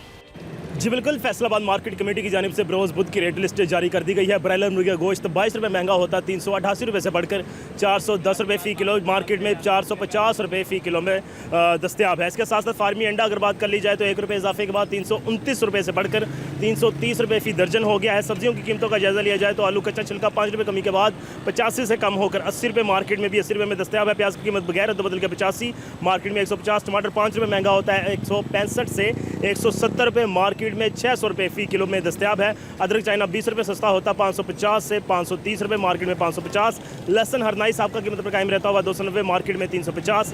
सब्ज़ मर्च की कीमत बगैर रद्द-बदल के 80 रुपये, मार्केट में 150 रुपये। फूल गोभी की कीमत बगैर रद्द-बदल के 85, मार्केट में अगर बात कर ली जाए तो 180 रुपये में दस्तियाब है। बंद गोभी साहब का कीमत पर कायम रहती हुई 160, मार्केट में 150। घिया कद्दू साहब का कीमत पर कायम रहता हुआ 110, मार्केट में 150, बैंगन 60, मार्केट में 100, खीरे की कीमत बगैर अदो बदल के 115, मार्केट में 100 रुपये फ़ी किलो में दस्तयाब है। मटर की कीमत बगैर अदो बदल के 375, मार्केट में 500 रुपये, और पालक 55 रुपये, मार्केट में 60 रुपये, शिमला मिर्च 290, मार्केट में 300, भिंडी तोरी की कीमत 150, मार्केट में 200, अरवी की कीमत 85, मार्केट में 150 रुपये। अगर फलों की कीमतों का जायज़ा लिया जाए तो सेब गाचा साहब का कीमत पर कायम रहता हुआ 300, मार्केट में भी 300 रुपये में दस्तयाब है। केले की कीमत बगैर अदो बदल के 110, मार्केट में 100 रुपये, और जापानी फल 170, मार्केट में 200, अनार कंधारी 250, मार्केट में 300, चकोतरा 150, मार्केट में भी 150 रुपये फ़ी किलो में दस्तयाब है। मजमूई तौर पर अगर कीमतों का जायज़ा लिया जाए तो ब्रायलर मुर्गी का गोश्त दोबारा से महंगा हुआ है। सब्जियों की कीमतों में रद्द-बदल देखा गया है। फलों के साथ कीमतें कायम रही हैं। जी बहुत शुक्रिया मोहम्मद रिनारो तफसीलात से आगाह करने के लिए। बढ़ाते हैं प्रोग्राम को आगे और अब बात करते हैं स्किन केयर रूटीन के हवाले से। हम देखते हैं कि हम अपनी ज़िंदगी में अपने आप को सबसे ज़्यादा निगलेक्ट कर रहे होते हैं आजकल के दौर में, जहाँ पर पोल्यूशन है, आलूदगी है, जिसकी वजह से हमारी सेहत तो काफ़ी ज़्यादा मुतासिर होती है, हमारी स्किन काफ़ी ज़्यादा मुतासिर हो रही होती है। और ऐसे में हम ये क्या करते हैं, हम अपनी स्किन का ख्याल नहीं रखते, और ख़ास तौर पर जब मौसम बदल रहा होता है तब हमें स्किन केयर की बहुत ज़्यादा ज़रूरत होती है। फेशियल करवाना बहुत ज़्यादा ज़रूरी होता है, लेकिन फेशियल के हवाले से भी मुख्तलिफ़ किस्म की रूमर सोसाइटी में पाई जाती है। कुछ लोग फेशियल इस वजह से नहीं करवाते कि चेहरे पे दाने निकल आएंगे, पिंपल्स बढ़ जाएंगे। ऐसे में आपकी स्किन के अकॉर्डिंग जो फेशियल किस तरह से इसका इंतखाब किया जाए, ये जानना बहुत ज़्यादा ज़रूरी है। और फेशियल इंसान की स्किन के लिए क्या क्या फ़ायदे प्रोवाइड कर सकता है, इस पर भी हम बात करेंगे। और इस पर हमें बात करने के लिए प्रोग्राम में ज्वाइन किया है हमारे बहुत ही ख़ास मेहमान समीना साहिबा ने, जो कि ब्यूटिशन भी हैं, और माशाल्लाह इनके हाथों में इतना जादू है कि ये इंसान को खूबसूरत बनाने में इतनी एफर्ट्स लगाती हैं कि इंसान अपने आप को पहचानना भूल जाता है। अस्सलाम वालेकुम। वालेकुम सलाम। कैसी हैं समीना साहिबा आप? बिल्कुल ठीक, आप कैसी हैं? अल्हम्दुलिल्लाह मैं बिल्कुल ठीक हूँ। समीना साहिबा के साथ ही हमें ज्वाइन किया है अक्सा ने, और अक्सा भी बहुत काबिल ब्यूटिशियन है, तो आइए खुश आमदीद कहते हैं। अस्सलाम वालेकुम। वालेकुम कैसी हैं अक्सा? मैं बिल्कुल ठीक। Thank you so much Aqsa for joining us in this program. Samina साहिबा, सबसे पहले आपसे गुफ्तगू का आगाज़ करूँगी। आज की भागती दौड़ती रूटीन में ना, जैसे कि मैं आपको बताती हूँ कि मुझे फ़ेशियल का टाइम नहीं मिलता है, और मुझे ये लगता है कि फ़ेशियल बड़ी गैर ज़रूरी सी चीज़ है, और ऐसा ही मैं नहीं सोचती, बहुत सारे लोग ऐसा सोचते हैं। तो इस हवाले से बताइएगा कि फ़ेशियल क्यों ज़रूरी है? नहीं, फेशियल तो बहुत ज़्यादा ज़रूरी है, लेकिन हम घर में तो बिल्कुल केयर नहीं कर पाते, और जो जॉब करती हैं लेडीज़ वो तो बिल्कुल भी नहीं कर पाती हैं। तो इसलिए हमें जो है जितना हम वर्क करते हैं उसके हिसाब से हमें स्किन की भी उतनी ही केयर करनी चाहिए। और हम बाहर आते जाते हैं, उसकी वजह से भी स्किन हमारी डैमेज होती है। आजकल सन से, धूप से भी ज़्यादा गर्मियों में डैमेज होती है। सर्दियों से भी थोड़ा उनको करना पड़ता है, क्योंकि सर्दियों में ड्राई हो जाती है स्किन, तो उस हिसाब से हमें केयर करना पड़ता है। सर्दियों में अलग करनी पड़ती है केयर, और गर्मियों में अलग करनी पड़ती है। बिल्कुल इसी तरह से अगर आप अपनी स्किन का ख्याल नहीं रखेंगे ना, हम देखेंगे कि हर गुजरते दिन के साथ हमें रिंकल्स भी आ रहे हैं, हमें पैचेस भी स्किन पे महसूस हो रहे हैं। तो स्किन केयर बहुत ज़्यादा ज़रूरी है। अक्सर यहाँ पर मैं आपसे ये जानना चाहती हूँ, अगर फेशियल के हवाले से बात करें, बहुत सारे लोगों का ये मानना है कि फेशियल में केमिकल्स ज़्यादा होते हैं, वक्ती तौर पर तो ग्लो आ जाता है, लेकिन जैसे जैसे वक्त गुजरता है आपकी स्किन ख़राब हो जाती है। तो इस बात में क्या सच्चाई है? इसमें ये है कि फेशियल तो बेसिकली ना आपकी रूटीन में शामिल होना चाहिए। फॉर एग्जांपल अगर हम चाहते हैं ना कि हमारी स्किन जो है वो बहुत ज़्यादा एजिंग की तरफ ना जाए जल्दी, और अगर हम उस प्रोसेस को स्लो करना चाहते हैं, तो हमें चाहिए कि हम रूटीन में मंथली, मतलब वंस इन अ मंथ हमें फेशियल लाजमी लेना चाहिए। और फिर क्या होता है कि हमने देखा है क्लाइंट्स को, स्पेशली फैसलाबाद में इतनी अवेयरनेस नहीं है, वो कहते हैं कि वो फेशियल को लेते हैं एज अ ब्यूटी ट्रेंड। बिल्कुल। तो ये एक ब्यूटी ट्रेंड नहीं है, ये एक सेल्फ केयर है जो कि हमारी रूटीन के अंदर शामिल होनी चाहिए।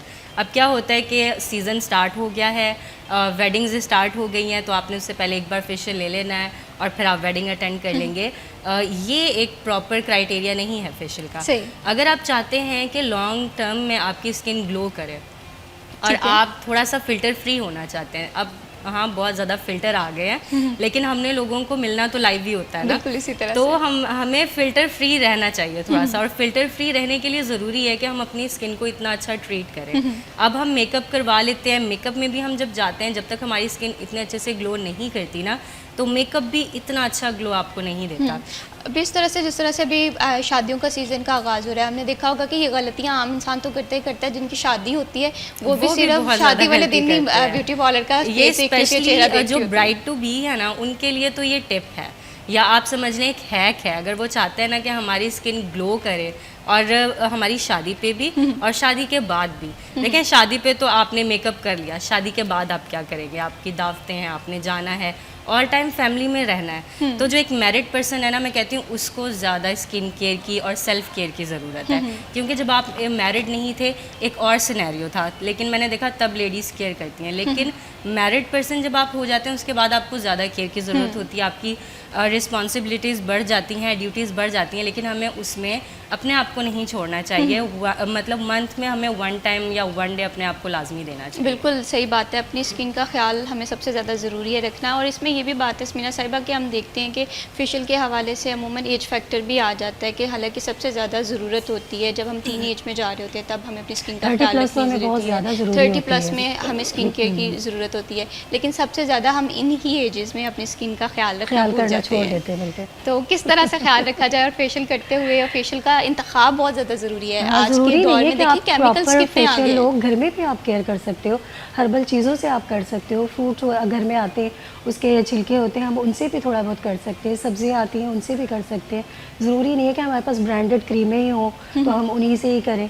आपकी स्किन बहुत अच्छी है, तो मैं आपकी स्किन के हवाले से भी राज जानना चाहती हूँ। आप क्या क्या कौन कौन से फेशियल ट्राई करते हैं, या कभी आपने होम रेमेडी भी ट्राई की है जो कि आपकी स्किन को सपोर्ट कर सके? हाँ, नहीं, होम यूज़ भी मैं यूज़ करती हूँ, और ज़्यादातर मैं इस पे ध्यान देती हूँ कि फेस वॉश लाजमी मैं यूज़ करती हूँ, सन ब्लॉक ज़्यादा यूज़ करती हूँ, और मॉइस्चराइज़र ज़्यादा यूज़ करती हूँ। मेरी स्किन ड्राई है तो पिंपल्स वगैरह तो इतने नहीं निकलते हैं, ठीक है, तो मैं ड्राई स्किन के हिसाब से करती हूँ, तो फिर बिल्कुल ठीक रहती है मेरी स्किन। सही, बिल्कुल इसी तरह से अगर हम स्किन का ख्याल नहीं रखेंगे तो मामला बड़े डिस्टर्ब दिखाई देंगे। हमें मेकअप करते हुए भी बड़ी मुश्किलात का सामना करना पड़ता है। हम देखते हैं कि बेस जो है वो केकी हो जाती है, पैचेस उसमें आ जाते हैं। तो जितना ज़्यादा हो सके मैं तो यही सजेस्ट करती हूँ कि अपनी स्किन केयर का रूटीन का ख्याल रखिए। अक्सर यहाँ पर मैं सबसे पहले आपसे ये जानना चाहती हूँ कि मेरा जो मेजर कंसर्न ये होता है कि जब मैं फेशियल करवा रही हूँ उसमें केमिकल की इन्वॉल्वमेंट इतनी ज़्यादा ना हो। उसमें ये हो कि बेशक ग्लो है वो इतना ज़्यादा ना आए, लेकिन ये है कि मेरी स्किन जो है वो एटलीस्ट अपनी असल शक्ल में आ जाए। तो ऐसे किस तरह से सही फेशियल का इंतखाब किया जा सकता है? देखिए, पहली बात तो आपको एक सीक्रेट मैं बता रही हूँ। सीक्रेट आपकी ग्लो स्किन का यही है कि आप कंसिस्टेंट रहो। ठीक है, किसी भी मामले में अगर आप कंसिस्टेंट नहीं है ना,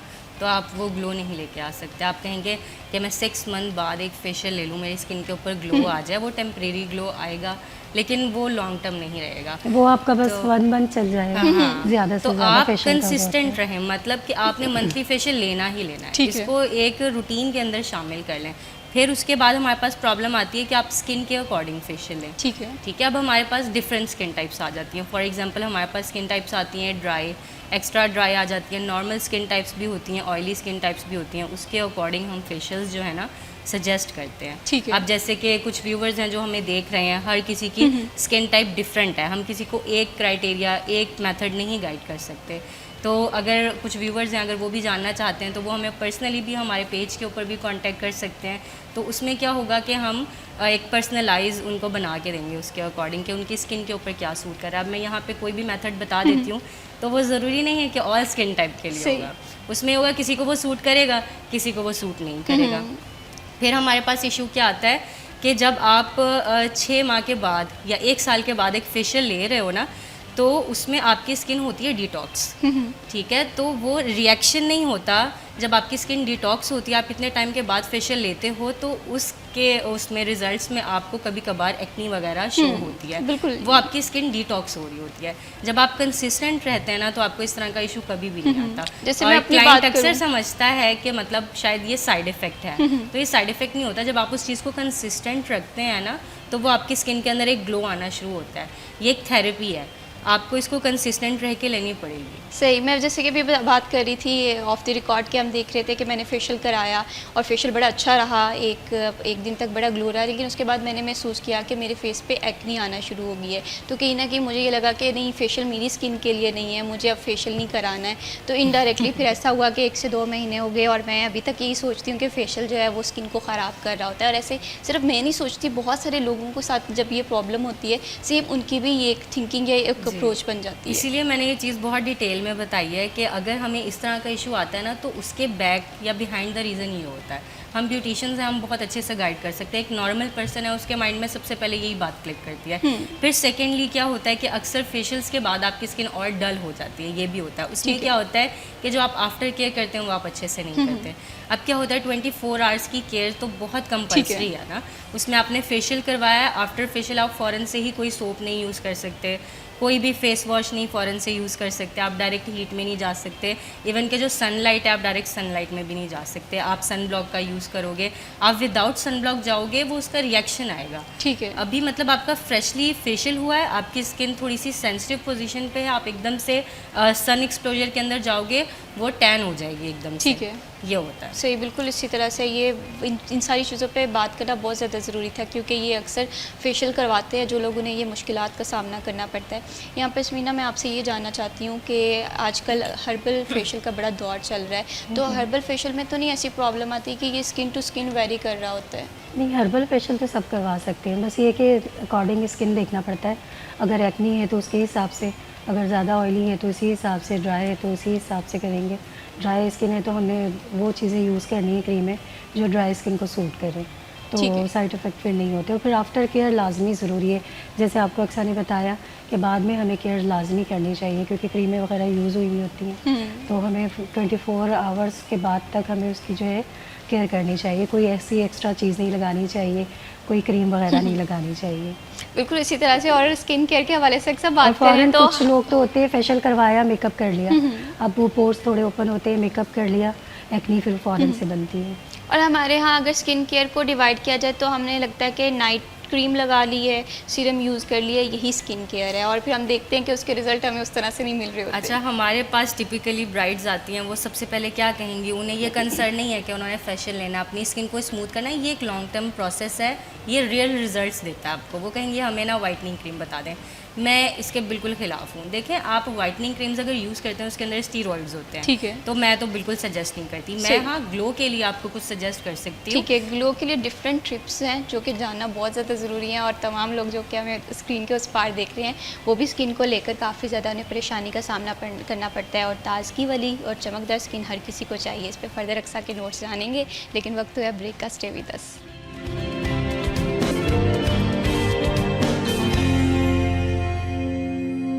वेलकम बैक। आप देख रहे हैं सिटी एट 10, और अब बात कर लेते हैं जी सालगिरह के हवाले से। बड़ा स्पेशल दिन होता है और दिन को अच्छे से सेलिब्रेट करना चाहिए, और आपकी खुशियों में हम भी उसी तरह से सेलिब्रेट करना चाहते हैं, उसी तरह से मनाना चाहते हैं, और आपके सालगिरह को हम शामिल करेंगे सिटी एट 10 में। आप सालगिरह के हवाले से बर्थडे की पिक्चर्स या क्लिप्स हमें व्हाट्सएप करें, हम शामिल करेंगे आपकी सालगिरह को सिटी एट 10 में। आज हादिया ज़हरा जो हैं वो अपनी सालगिरह मना रही हैं, जो कि मुबशर नकवी सिटी 41 टोबा टेक्सिंग के ब्यूरो चीफ़ हैं, उनकी साहबजादी हैं। तो हादिया ज़हरा को पूरी टीम की जानिब से बर्थडे की ढेरों ढेरों मुबारकबाद। आपकी ज़िंदगी इसी तरह से खुशियों से महकती रहे, आप ज़िंदगी में बेशुमार कामयाबी और कामरानियाँ आपको अल्लाह ताला आपकी ज़ात को नवाजे। तो देखते हैं सबसे पहले ये क्लिप।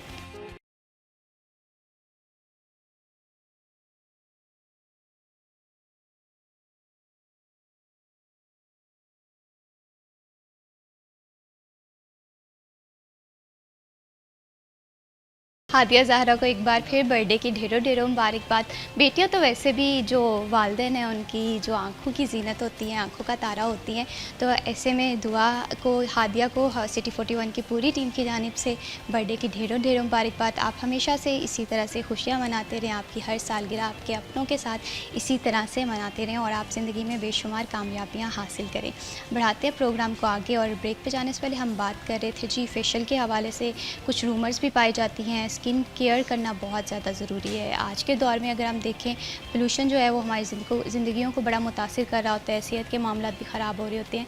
ऐसे में फेशियल करना बहुत ज़्यादा ज़रूरी है, और ऐसे में बजट भी कहीं ना कहीं मैटर कर रहा होता है। तो फेशियल के लिए कौन कौन सी टेक्निक्स इस्तेमाल करनी चाहिए, स्मीना साहिबा हमारे साथ ही मौजूद हैं। हम लाइव फेशियल करवा के वो हमें दिखाएंगी, बताएंगी और सिखाएंगी कि घर पे किस तरह से फेशियल किया जाता है। तो स्मीना साहिबा, इट्स अप टू यू कि किस तरह से फेशियल के हवाले से हम सबसे पहला स्टेप करेंगे, वो थोड़ा सा हमें बता दीजिए। सबसे पहले स्टेप तो यही होता है कि हमने फेस वॉश से जो है क्लींस करना है। कोई मेकअप अगर है, कुछ है तो वो हमने रिमूव करना ठीक है। उसके बाद हमारा पहला स्टेप होता है क्लिनजिंग का। ठीक है। अब ये जो बच्ची जिसका हम कर रहे हैं, इसकी बेबी स्किन है, ठीक है। इसको इतनी ज़्यादा ज़रूरत नहीं है। हल्का सा वाइटनिंग का इफेक्ट आना चाहिए और स्किन ग्लो होनी चाहिए, तो इसलिए हम इनके हर्बल फेशियल करेंगे। ठीक है। हर्बल फेशियल में हल्का सा बस वाइटनिंग का इफेक्ट आएगा, आपको रिज़ल्ट भी बाद में पता चलेगा। सबसे पहले हम इनकी क्लिनजिंग करें, क्लिनजिंग से ये होगा कि इनके पोर्स जो भी हैं, मेकअप है, जो भी है, वो सारा क्लीन हो जाएगा। ठीक है, सबसे पहले फेस वॉश करके जो पहली टेक्निक्स है या पहला स्टेप है वो ये है कि आपने क्लिनजिंग करनी पहले हमने है। clean अच्छा, करना है। क्लिनजिंग में भी ऐसा होता है कि कभी कभी तो हम बड़ी ज़ोर ज़ोर से स्किन को रब कर रहे होते हैं, तो इस हवाले से बताएं कि क्या टेक्निक्स होनी चाहिए। नहीं, ज़ोर ज़ोर से रब तो बिल्कुल नहीं कर सकते। आपको पता ही है कि बेबी स्किन तो वैसे ही सेंसिटिव होती है, और आजकल जो है स्किन ज़्यादा सेंसिटिव ही हो रही है, तो सेंसिटिव स्किन ही आती हैं। तो बिल्कुल नॉर्मल हाथों से हमने उंगलियों के टिप्स से करना होता है। ठीक है, ये भी आप देख रहे हैं कि टिप्स से वो कर रही हैं, बिल्कुल लाइटली कर रही हैं। सही, बिल्कुल सर्कल मोशन में हमने ये क्लिनजिंग जी, करनी ये है। जो हमने राउंड में ही करना है ताकि सारा फेस नीट हो जाए इनका। सही, बिल्कुल सही। और ऐसे छोटे छोटे से टिप्स होती हैं, कभी हम घर में अगर फेशियल अक्सर ट्राई करें तो हम बड़ी गलतियां कर जाते हैं, फिर हम गलतियों में देखते हैं कि हमें रिज़ल्ट उस तरह से नहीं मिल रहा है। जैसे कि अभी वाकई इनकी स्किन बड़ी बेबी स्किन है, और इस पर अगर हम फेशियल करते हुए भी फेशियल का सही इंतखाब बड़ा ज़रूरी होता है करना। तो अक्सर हम ब्रेक पे जाने से पहले बात कर रहे थे, आप कुछ टिप्स के हवाले से बता रही थी कि स्किन को बेहतर बनाने के लिए कुछ होम रेमेडीज़ है जो कि बहुत ज़्यादा ज़रूरी होती है। जी, एक तो मैं ये चीज़ बता रही थी कि हमें इसे कंसिस्टेंट जो है वो करना चाहिए, लेकिन कुछ क्लाइंट्स ऐसे हैं जिनका बजट वो इजाज़त नहीं देता कि वो उस चीज़ को मंथली कंसिस्टेंट कर सकें, तो उनके लिए कुछ हम आपको टिप्स भी गाइड कर देते हैं। उसमें आप इस तरह से कर सकते हैं कि आप 1 मंथ एक प्रोफेशनल जो है सैलून से फेशियल लें, क्योंकि थेरेपी तो वही है प्रॉपर। और अगर आप मंथली नहीं आ सकते, 1 मंथ आप घर पे जो है होम रेमेडी वो यूज़ कर लें, और आफ्टर 2 मंथ्स आप फेशियल की सेटिंग्स ले लें, अगर आप मंथली उसको कंटिन्यू नहीं ठीक है। कर सकते, लेकिन आप कंटिन्यू रखें। अब यहाँ पे क्या आ जाता है, हमने होम रेमेडी भी अपनी स्किन के अकॉर्डिंग करनी है। ठीक है। हमें पता होना चाहिए कि हमारी स्किन टाइप क्या है। बेसिकली 2 स्किन टाइप जो है वो बहुत ज़्यादा वो होती हैं, जिसमें हमें डिफरेंस रखना पड़ता है चीज़ों का। सबसे पहले हमारे पास आती है ड्राई स्किन टाइप। ठीक है, अब अगर हमारी स्किन ड्राई है तो मैं ये नहीं सजेस्ट करूँगी कि आप प्रॉपर कोई फेशियल किट लें, आप उससे फेशियल करें, ठीक है। क्योंकि उससे ज़्यादा साइड इफ़ेक्ट्स होंगे, और वो आपकी स्किन इम्प्रूवमेंट की तरफ जाने के बजाय वो आपको उसके ज़्यादा साइड इफ़ेक्ट्स जो है वो मिल जाते हैं। तो हमारे पास जो घर में चीज़ें मौजूद हैं हम उनसे भी कर सकते हैं। ठीक है। फॉर एग्जांपल हमारे पास दही है, दही के अंदर जो है हम लीमू थोड़ा सा ऐड कर सकते हैं, और उसके अंदर हम जो है हल्दी को थोड़ा सा ऐड कर ठीक है। सकते हैं। हल्दी भी हमने बहुत ये ड्राई स्किन minor- के लिए?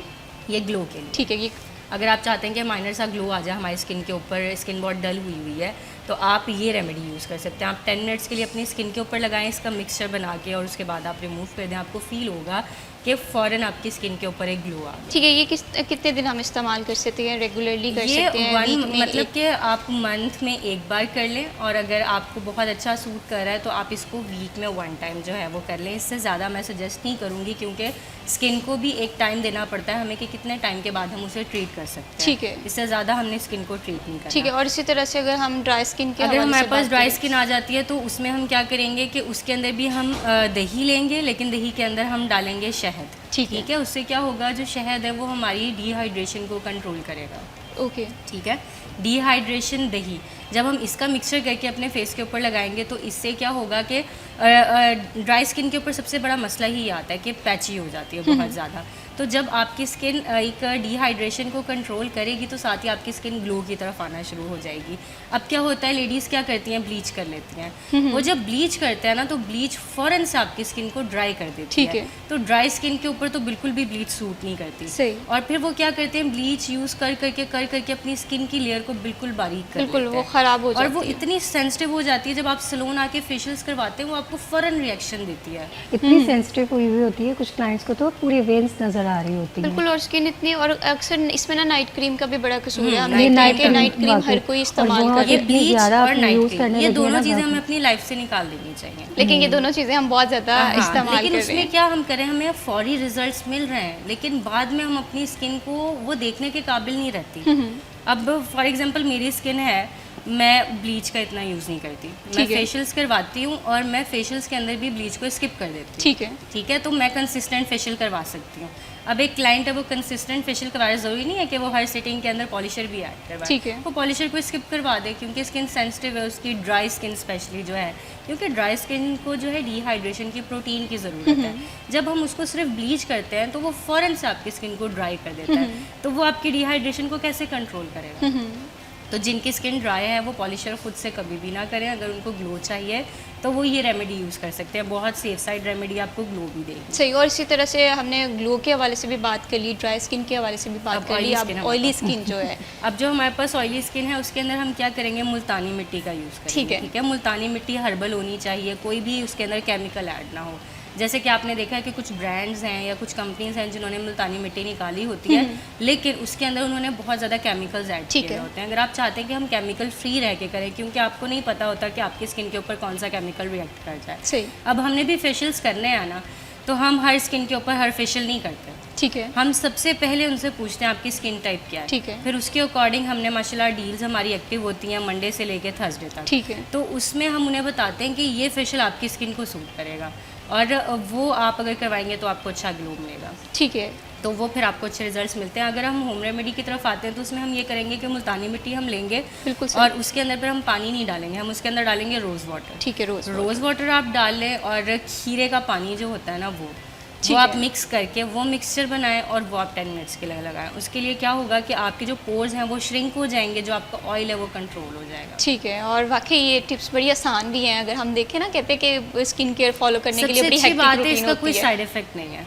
ये आप वीक में 2 दफ़ा भी कर सकते हैं, इससे कोई साइड इफेक्ट सही, नहीं है। बिल्कुल इसी तरह से ये आपने बड़ी कारामत सी इन्फॉर्मेशन जो है वो मुझे भी प्रोवाइड किया, मैं भी इसे लाजमी अपनी ज़िंदगी की अब जो ये रूटीन है और उसमें ये शामिल एक और करूंगी। चीज़ अब ये मैंने इसलिए प्रोवाइड की है कि ये हमारा लाइफ टाइम ये चीज़ नहीं है, लेकिन हम नहीं जा पा रहे हैं फ़ौरन से, तो हम ये एक स्टेप कर लें। लेकिन अगर हमें अपनी स्किन की अच्छे से थेरेपी करनी है तो हमें इनको प्रोफेशनल फेशियल्स को लाजमी टच करना पड़ेगा। ठीक है। एटलीस्ट महीने में एक आध बार, कभी मंथ ऐसा होता में है 1 टाइम नहीं कर पा रहे आप, चलें 2 मंथ्स में 1 टाइम लाजमी करें। स्पेशली देखें वर्किंग वूमेन है उसको भी ज़रूरत है, ठीक है। हाउस वाइफ है उसको भी ज़रूरत है, आपकी मदर हैं उनको भी ज़रूरत है। इसमें एक तो क्या होता है कि आपकी स्किन डिटॉक्स होती है, आपकी स्किन नीट होती है, आप कॉन्फिडेंस फील करते हैं, आपका कॉन्फिडेंस लेवल बूस्टअप होता है। दूसरा कि आप रिलैक्स फील करते हैं। जब आपका मसाज होता है तो फिर उसके अंदर से जो है ना हार्मोन्स रिलीज़ होते हैं जो कि हैप्पी हार्मोन्स होते हैं। ठीक है। तो ये सारी चीज़ें बहुत मैटर करती हैं। ठीक है। अब जैसे क्लिनजिंग चल रही है, क्लिनजिंग के लिए भी टाइम ड्यूरेशन होती है कि वो लोग जी। जो कि घर में क्लिनजिंग कर रहे हैं उन्हें थोड़ा सा बता दें कि कितनी देर हम लोग क्लिनजिंग करते हैं। अमूमन हम देखते हैं कि प्रोडक्ट्स पे लिखा होता है 5 to 10 मिनट्स। हाँ, आप अगर क्लिनजिंग कर रहे हैं, क्लिनजिंग को अगर आप ऐड करना चाहते हैं तो आप 2-3 मिनट्स इनफ है। अगर आप इससे ज़्यादा करते हैं आप अपने पोर्स बिल्कुल ओपन कर लेते हैं। क्लिनजिंग हम इसलिए सजेस्ट नहीं करते, क्लाइंट क्या करता है क्लिनजिंग करके पोर्स ओपन कर लेता है और पोर्स को क्लोज़ नहीं करता। ठीक है। फेशियल एक प्रोसेस है जिसमें पोर्स ओपन भी होंगे, आपके पोर्स नीट होंगे, अंदर से उसको डिटॉक्स किया जाएगा, फिर उसको श्रिंक भी किया ठीक जाएगा। जब आपने क्लिनस किया, आपने पोर्स ओपन कर दिया, जो डस्ट है, मेकअप है, डायरेक्ट आपके पोर्स के अंदर जा रहा है। फिर क्या होता है, सीबम बहुत जल्दी क्रिएट ठीक होना है। शुरू हो जाता है। जो आपके ब्लैक हेड्स पहले छोटे छोटे थे अब वो वो और फिर बड़े वाजे बड़े हो जाते हैं। जी, हमारा क्लिनजिंग का जो प्रोसीजर है वो कंप्लीट हो चुका है। इसके बाद नेक्स्ट स्टेप जो है वो फेशियल में बहुत ज़्यादा ज़रूरी होता है, स्क्रबिंग का होता है। स्क्रबिंग करते हुए किन किन बातों का ख्याल रखना है इस पर हम बात करेंगे। वक्त हुआ जी ब्रेक का, स्टे विद अस।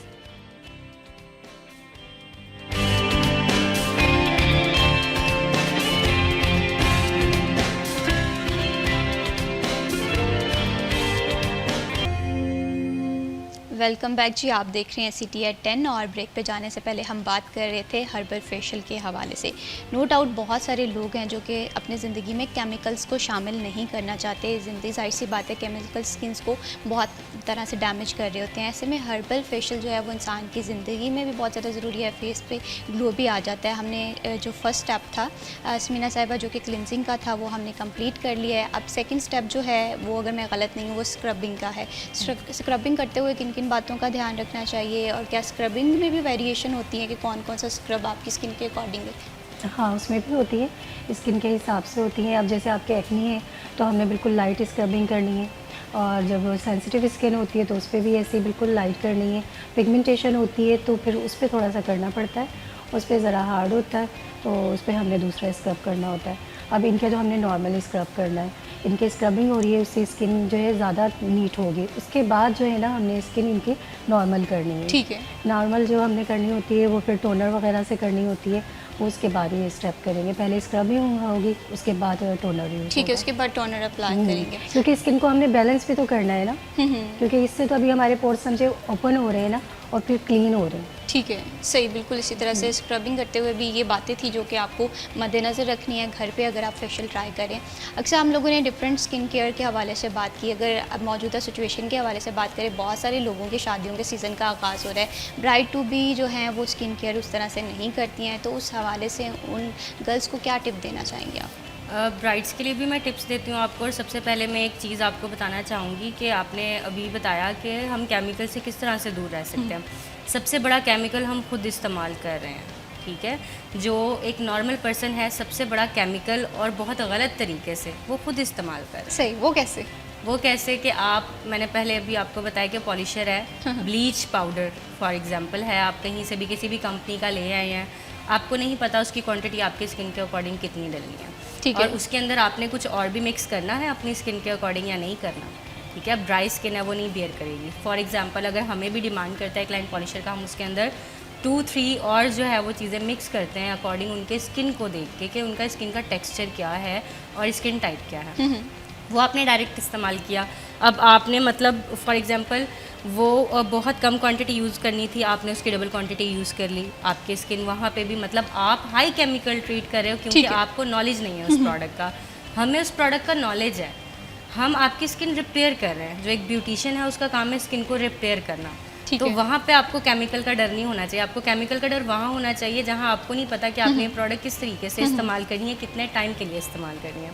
अक्सर औकात मैंने देखा है कि प्रोडक्ट लगा लेते हैं, जब तक इचिंग नहीं होती, आपका 10 मिनट्स हो गए, 15 मिनट्स हो गए, आपने उतारना नहीं। ऐसे ही है।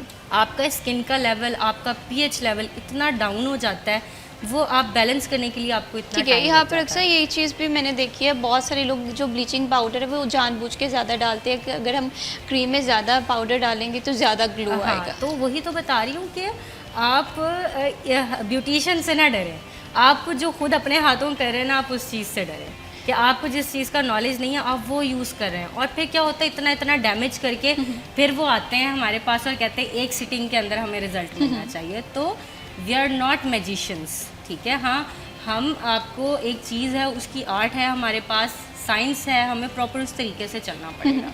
और ये एक कॉमन सेंस की बात है कि आपकी स्किन और हेयर दोनों, वो आपको एक सिटिंग में 100% कभी भी रिजल्ट नहीं देते। ठीक है, वो इस पे आपको, टाइम टेकिंग है। हर सिटिंग के अंदर आपको आहिस्ता आहिस्ता रिजल्ट्स देते हैं। फॉर एग्जांपल अगर एक्नी है, उसकी सिटिंग्स होती हैं, ट्रीटमेंट होते हैं, हम स्किन को रिपेयर कर रहे हैं, एक सिटिंग में कभी भी स्किन रिपेयर नहीं होती, स्किन टाइम लेती है। ठीक है। और अब हमारे पास आ गई ब्राइड टू बी। अब ब्राइड टू बी का सबसे बड़ा मसला ये है कि एक कॉमन पर्सन को हम गाइड कर रहे हैं कि आप जो है मंथली फेशियल्स लें, और एक ब्राइड है जिसका मेन फंक्शन है जो कि ज़िंदगी में एक बार आता है, वो क्या कर रही हैं कि वो समझ रही हैं कि एक फेशियल लेके हमारी स्किन के ऊपर बहुत अच्छा ग्लो आ जाएगा और हमारा मेकअप बहुत अच्छा होगा। और कुछ ब्राइड्स तो ऐसी हैं कि हम खुद कर लेंगे फेशियल भी और सारा काम मेकअप आर्टिस्ट का है, उसने हमारी लुक बिल्कुल निकाल दी है। जब आपकी स्किन ही स्मूथ नहीं है, आप जितनी भी ब्रांडेड बेस ले लो, आपकी बेस इतनी जो है वो ग्लो नहीं करेगी। बिल्कुल इसी तरह से केकी हो जाती है, पैचेस आ जाते हैं। फिर इस तरह से होता है कि आपकी स्किन के ऊपर कोई इशू है, बहुत कम स्किन होती हैं आपके जो नॉर्मल हो, क्योंकि आपने ना कोई आजमाई होती है उसके ऊपर चीज़, घर में ना कुछ तजुर्बा करके स्किन ख़राब की हुई होती है। पहले आप इतना नहीं पंगे लेते थे स्किन के साथ, अब बहुत अब तो पंगे लेते हैं। ट्राई वो किया हुआ है। तब तक जब तक टाइम आता है, आपने पंगे ले लेके ख़राब कर ली होती है। तो बेस्ट सजेशन उनको ये दूंगी, घर पे खुद से कुछ भी ना अप्लाई करें। ठीक है। कोई मसला हो जाता है स्किन है, स्किन को टाइम लगेगा, वो फ़ौरन आपको कोई रिजल्ट नहीं देगा। जो ब्राइड्स हैं वो 4 मंथ्स पहले अपनी बुकिंग करवाएं, ठीक है। मिनिमम 4 मंथ्स पहले। इसका मकसद क्या है कि ब्यूटिशियन आपकी स्किन देख के ना आपको कुछ सजेस्ट कर सके बिल्कुल और सही। आपको रिजल्ट्स मिल सकें। ठीक है। अब 1 मंथ में, 20 दिन में, 10 दिन में एक ब्यूटिशियन क्या रिजल्ट्स देगी आपको बिल्कुल स्किन भी के ऊपर। तो अक्सर ये होता है एक्नी ज़्यादा हुई हुई होती है, पैचेस होते हैं, ड्राइनेस बहुत ज़्यादा हुई हुई होती है, तो इन चीज़ों को कवर करने के लिए मिनिमम 4 मंथ्स चाहिए। और आप ये ना देखें कि बस मैं शादी पे अच्छी लगनी चाहिए, आप शादी के बाद भी अच्छी लगे। बिल्कुल खूबसूरत, तो इंसान को जाहिर सी बात है हाँ, तो शादी ये के बाद ब्राइड्स के दावतों लिए पे भी जाना टिप होता है। है कि देखें हमने सबने हमें ठीक है शादी पे देखना है, उसके बाद हमने फैमिली में रहना है, ऑब्वियसली आपके हस्बैंड ने ऑल टाइम आपके साथ रहना है। तो हस्बैंड्स का भी यही क्राइटेरिया होता है कि वो चाहते हैं कि हमारी जो बीवियां हैं वो अपने आप को अपग्रेड रखें। ठीक और है। ज़रूरी नहीं है कि वो आपको ठीक है। कहेंगे अब या अच्छा ये ख्यालात को बताइएगा, खुद जैसे रखना भी है। स्क्रबिंग चल रही है, तो ये स्क्रबिंग के लिए भी हमें मिनिमम कितना टाइम रिक्वायर्ड होता है? स्क्रब में पहली बात ये कि आपने पूरे फेस के ऊपर स्क्रब नहीं करना, ठीक है। हमने टारगेट एरियाज़ के ऊपर स्क्रब करना है। ठीक है। टारगेट एरियाज़ हमारे वो हो सकते हैं जहाँ पे ब्लैक हेड्स हैं, वाइट हेड्स हैं वो टारगेट एरियाज़ हैं, हमने उन एरियाज़ के ऊपर स्क्रबिंग करनी है ज़्यादा, सही। बाकी एरियाज़ के ऊपर बहुत माइनर करनी है। ठीक है। वरना ये होगा कि अब अगर सबको आप इक्वल टाइम देते हो, कहीं कहीं आपका सेंसिटिव पार्ट है वो आपको बहुत ज़्यादा रेड उसमें दे देगा या कोई ना कोई आपको बाद में साइड इफ़ेक्ट दे देगा। अब बिल्कुल जैसे सही। इनकी स्किन है, इनके नोज़ के ऊपर है, तो हमने इसके नोज़ के ऊपर ज़्यादा किया है, बाकी फेस पर बिल्कुल नॉर्मल किया है, नोज़ पे ज़्यादा किया है कि नोज़ पे थोड़े से black heads white heads feel हो रहे हैं। ठीक है, और स्क्रब से ये वाइट हेड और ब्लैक हेड भी ये निकल जाते हैं, remove लेकिन मैंने होते हैं देखा है इससे। कि अमूमन ऐसा भी होता है कि इसके बाद भी एक टूल होता है जिसके बाद जो वाइट हेड या ब्लैक हेड निकाले जाते जी हैं। जी, वो बस जब ज़्यादा होते हैं तो फिर हमें फिर वो भी टूल्स भी यूज़ करने पड़ते हैं। ठीक इनके है। इतने ज़्यादा नहीं है तो फिर इतने इसलिए यूज़ ठीक है, अब हमारा जो सेकंड स्टेप है फेशियल का वो कंप्लीट हो चुका है। सबसे पहले क्लिनजिंग की गई, उसके बाद स्क्रबिंग है। अब तीसरा स्टेप जो है वो है टोनर का इस्तेमाल। ये ऑप्शनल होता है कि ये हमें मैंडेटरी है करना? नहीं, ये तो करना पड़ता है, ये तो ठीक। लाजमी है, ये तो हम 2-3 दफ़ा भी यूज़ कर सकते हैं। ठीक है, टोनिंग के हवाले से। और टोनर के हवाले से बताएं कि ये भी हर स्किन के हवाले से अलग रखता है, जैसे ड्राई स्किन है, जैसे हमारी ऑयली है, और कुछ स्किन जो है वो टोनर तो आप combinations यूज़ की कर सकते हैं, टोनर में हमारे हर्बल रोज़ वाटर आ जाता है, ठीक वो है। यूज़ कर सकते हैं। वैसे हमारे पास तो फेशियल के हिसाब से ये फेशियल का ही है, हम वो यूज़ करेंगे, तो टोनर आप कर सकते हैं, सारी ठीक है, स्किन पे अभी यूज़ कर टोनर सकते लगा हैं। रहा है। ठीक है, टोनर लगाते हुए अक्सर हाँ। किन किन बातों का ख्याल रखना चाहिए? और अक्सर ऐसा मैंने ये सुना है कि जो घर में मौजूद रोज़ वाटर है उसे भी हम एज अ टोनर यूज़ कर सकते हैं, जो चावलों के बचा हुआ पानी होता है उसे भी हम एज अ टोनर यूज़ कर सकते हैं। ये वो तमाम तो चीज़ें हैं जो कि लेडीज़ घर में टोनर try का करती भी हैं। यही हिसाब है, हम बहुत ज़्यादा यूज़ नहीं कर सकते, हमने अपनी स्किन को देख के ही करना है कि स्किन हमारी नॉर्मल रहे। ये भी ना हो कि हमने बहुत ज़्यादा यूज़ किया है तो फिर वही स्किन टैन की तरफ जाएगी हमारी।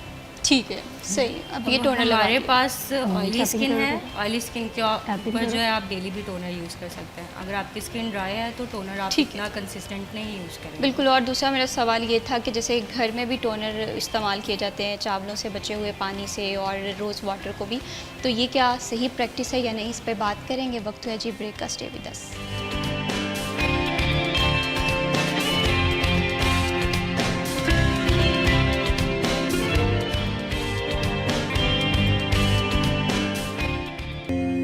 वेलकम बैक जी, आप देख रहे हैं CTI 10 और आज हम प्रोग्राम में बात कर रहे हैं कि किस तरह से हर्बल फेशियल जो है वो घर पे किया जाता है। फर्स्ट स्टेप था क्लिनजिंग, सेकंड था स्क्रब, फिर हमने ब्रेक पे जाने से पहले टोनर का इस्तेमाल किया जो कि आपकी स्किन को रिफ़्रेश करता है। और थर्ड स्टेप जो होता है वो मिस समीना हमें बताएंगी कि फेशियल में थर्ड स्टेप जो है वो हमने देखा कि टोनर था। फोर्थ स्टेप कौन सा है और ये क्यों इतना इंपॉर्टेंट है?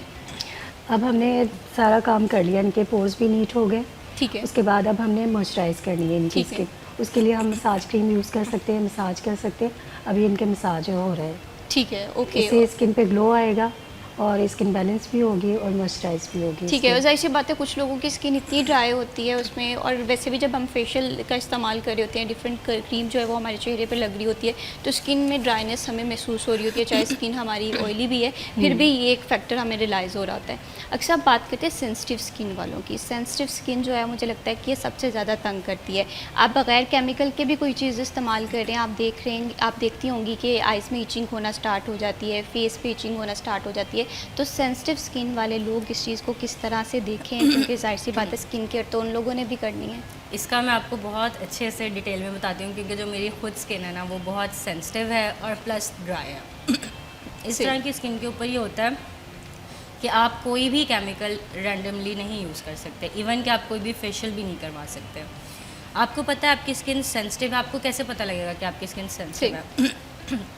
आप कोई जैसे ये sunblock use बात कर रहे हैं, करें इनकी ये जो बच्चे हैं इनकी स्किन भी मुझे लगता है सेंसिटिव है, बेबी स्किन है। Baby और skin बेबी इनकी। स्किन पे हमें मसाज करते हुए भी बड़ा ख्याल रखना पड़ता है कि बड़े टाइट हाथों से नहीं करना। हाँ। नॉर्मली अभी जिस तरह से ये मसाज हो रहा है, इस हवाले से मुझे थोड़ा सा समीना आप बताइएगा कि किस तरह से हम अपनी फिंगर टिप्स का इस्तेमाल कर सकते हैं, किस तरह से जो टेक्निक्स होती हैं, जो टिप्स होती हैं, जो आप लोग फॉलो कर रहे होते हैं, जाहिर सी बात है वो एक कॉमन पर्सन को नहीं पता होती, वो लोगों को नहीं पता होती जो घर में कहीं ना कहीं मसाज करवा रहे होते हैं या कर रहे होते हैं। तो किस तरह से हम ये ये इसमें भी हमारे जो है ना प्रेशर पॉइंट भी होते हैं, ठीक है, वो भी हमने यूज़ करने होते हैं। आप देख रहे होंगे कि वो प्रेशर पॉइंट भी साथ के साथ दे रही है। ठीक ये है, प्रेशर पॉइंट होंगे, इससे जो है हम रिलैक्स होते हैं। अब हमने फेशियल करवाया है तो रिलैक्स होंगे, तो जाहिर सी बात है स्किन भी हमारी रिलैक्स होगी। तो ये इसलिए हमारे प्रेशर पॉइंट के साथ हमने करना है, मगर ये बहुत ज़रूरी है कि ये सिर्फ एक्सपर्ट ही कर सकते हैं, हम आम रूटीन में हम खुद नहीं कर सकते। जिनको फेशियल का पूरा प्रॉपर नॉलेज होती है, सीखा हुआ होता है, वो कर सकते हैं ये, क्योंकि प्रेशर पॉइंट बहुत ज़्यादा ठीक ज़रूरी है। होते हैं अमूमन इसके लिए। प्रेशर पॉइंट जो है ये हमारे आंखों के पास होते हैं, जी। ठीक है, ये जॉ लाइंस के पास होते हैं, तो ये वो प्रेशर पॉइंट्स हैं, अगर जी, मैं जी, गलत नहीं हूँ। जी। सही। तो और ये भी स्किन के हिसाब से होते हैं कि अब जैसे एजी से स्किन है तो हमने उसके हिसाब से करने हैं, और अगर जैसे फेस है हल्दी है तो उसके हिसाब से हमने करने हैं। जैसे ये चिन है, डबल चिन होती है, तो वो उसके हिसाब से करने हैं। ये भी फेस के हिसाब से और एज के हिसाब से करने होते हैं, तो ये भी एक्सपर्ट ही कर सकते हैं। ठीक है, कितना आप खुद टाइम घर में नहीं रिक्वायर्ड कर होता है? सकते।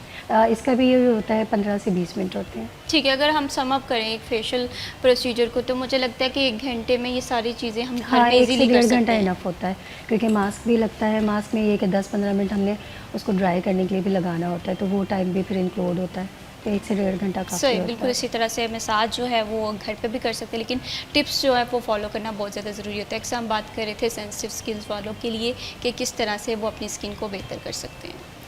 अब इसके बाद हम पहले मास्क लगाएंगे इनके। ठीक है, जी, जी, इनका मसाज हो गया, प्रेशर पॉइंट भी हो गए हैं। अब स्किन आप देखें ग्लो कर रही है, आपको नज़र भी आ रही होगी ग्लो करती हुई।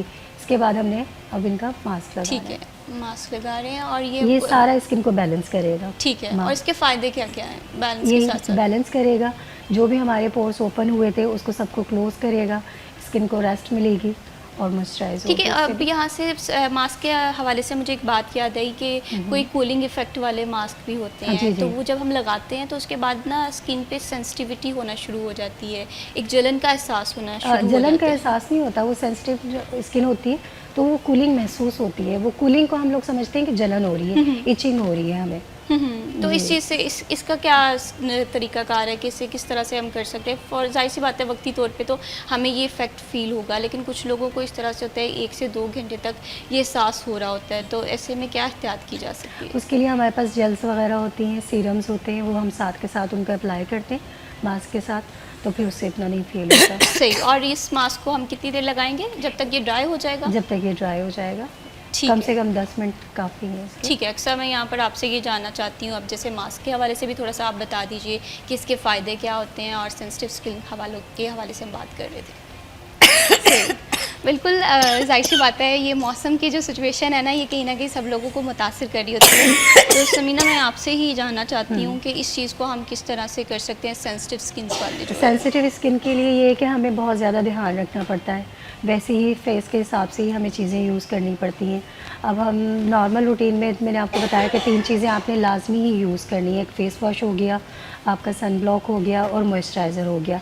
अब बच्चियाँ जो होती हैं नाइट क्रीम यूज़ करती हैं, मगर मशवरा नहीं करती, ना कोई पूछती हैं, तो वैसे ही यूज़ करती हैं, तो फिर उससे स्किन ख़राब हो जाती है, एक्ने निकल आते हैं। अब मेरी कल ही क्लाइंट आई थी, ब्राइट थी, और उनकी माशाल्लाह स्किन बहुत अच्छी थी, मगर पिंपल्स से भरी हुई थी। तो फिर हमने उनको वही फेस के हिसाब से उनको फेशियल बताए। उनको कम से कम 4 सिटिंग उनको बताएंगी, 4 सिटिंग उनकी होंगी, यानी कि 4 मंथ उनका भी टाइम था, तो 4 मंथ उनको लगेंगे, तब जाके उनकी स्किन जो है बैलेंस होगी। इस वजह से हमें क्योंकि ये भी पिंपल्स हो बताइए, जब जाते हम हैं। बात करते हैं ना अपनी स्किन के हवाले से, और जब हमारी स्किन पे काफ़ी ज़्यादा पिंपल्स आ जाते हैं, रिंकल्स आ जाती हैं और छाइयाँ सी आ जाती है, तो हमें लगता है कि अब हमारी स्किन दोबारा से रिस्टोर नहीं हो सकती है। नहीं हो इसमें जाती है, डाइट टाइम भी लगता है थोड़ा, हो जाती है, क्योंकि पिंपल्स होते हैं, उनको नीट करने पड़ते हैं।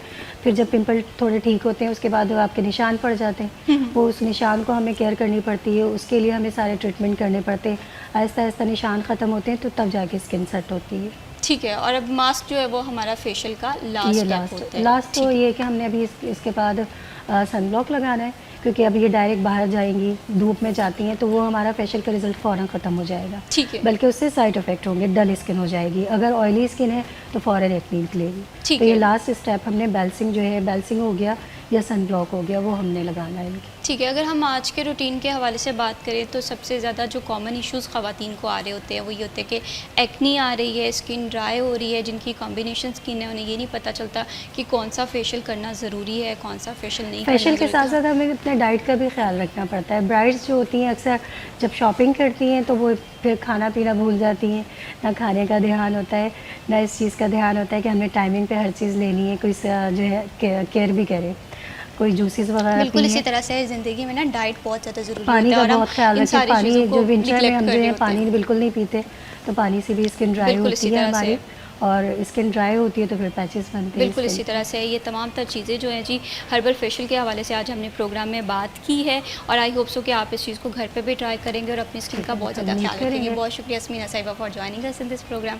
बहुत शुक्रिया अक्सर आपसे बड़ी दिलचस्प गुफ्तगू का सिलसिला उम्मीद रहा। करेंगे सभी स्किन बहुत केयर जो है वो बहुत ज़्यादा ज़रूरी होता है। अपने आप का ख्याल रखें और इसी के साथ मैं भी शबीब को दीजिए इजाज़त। अल्लाह।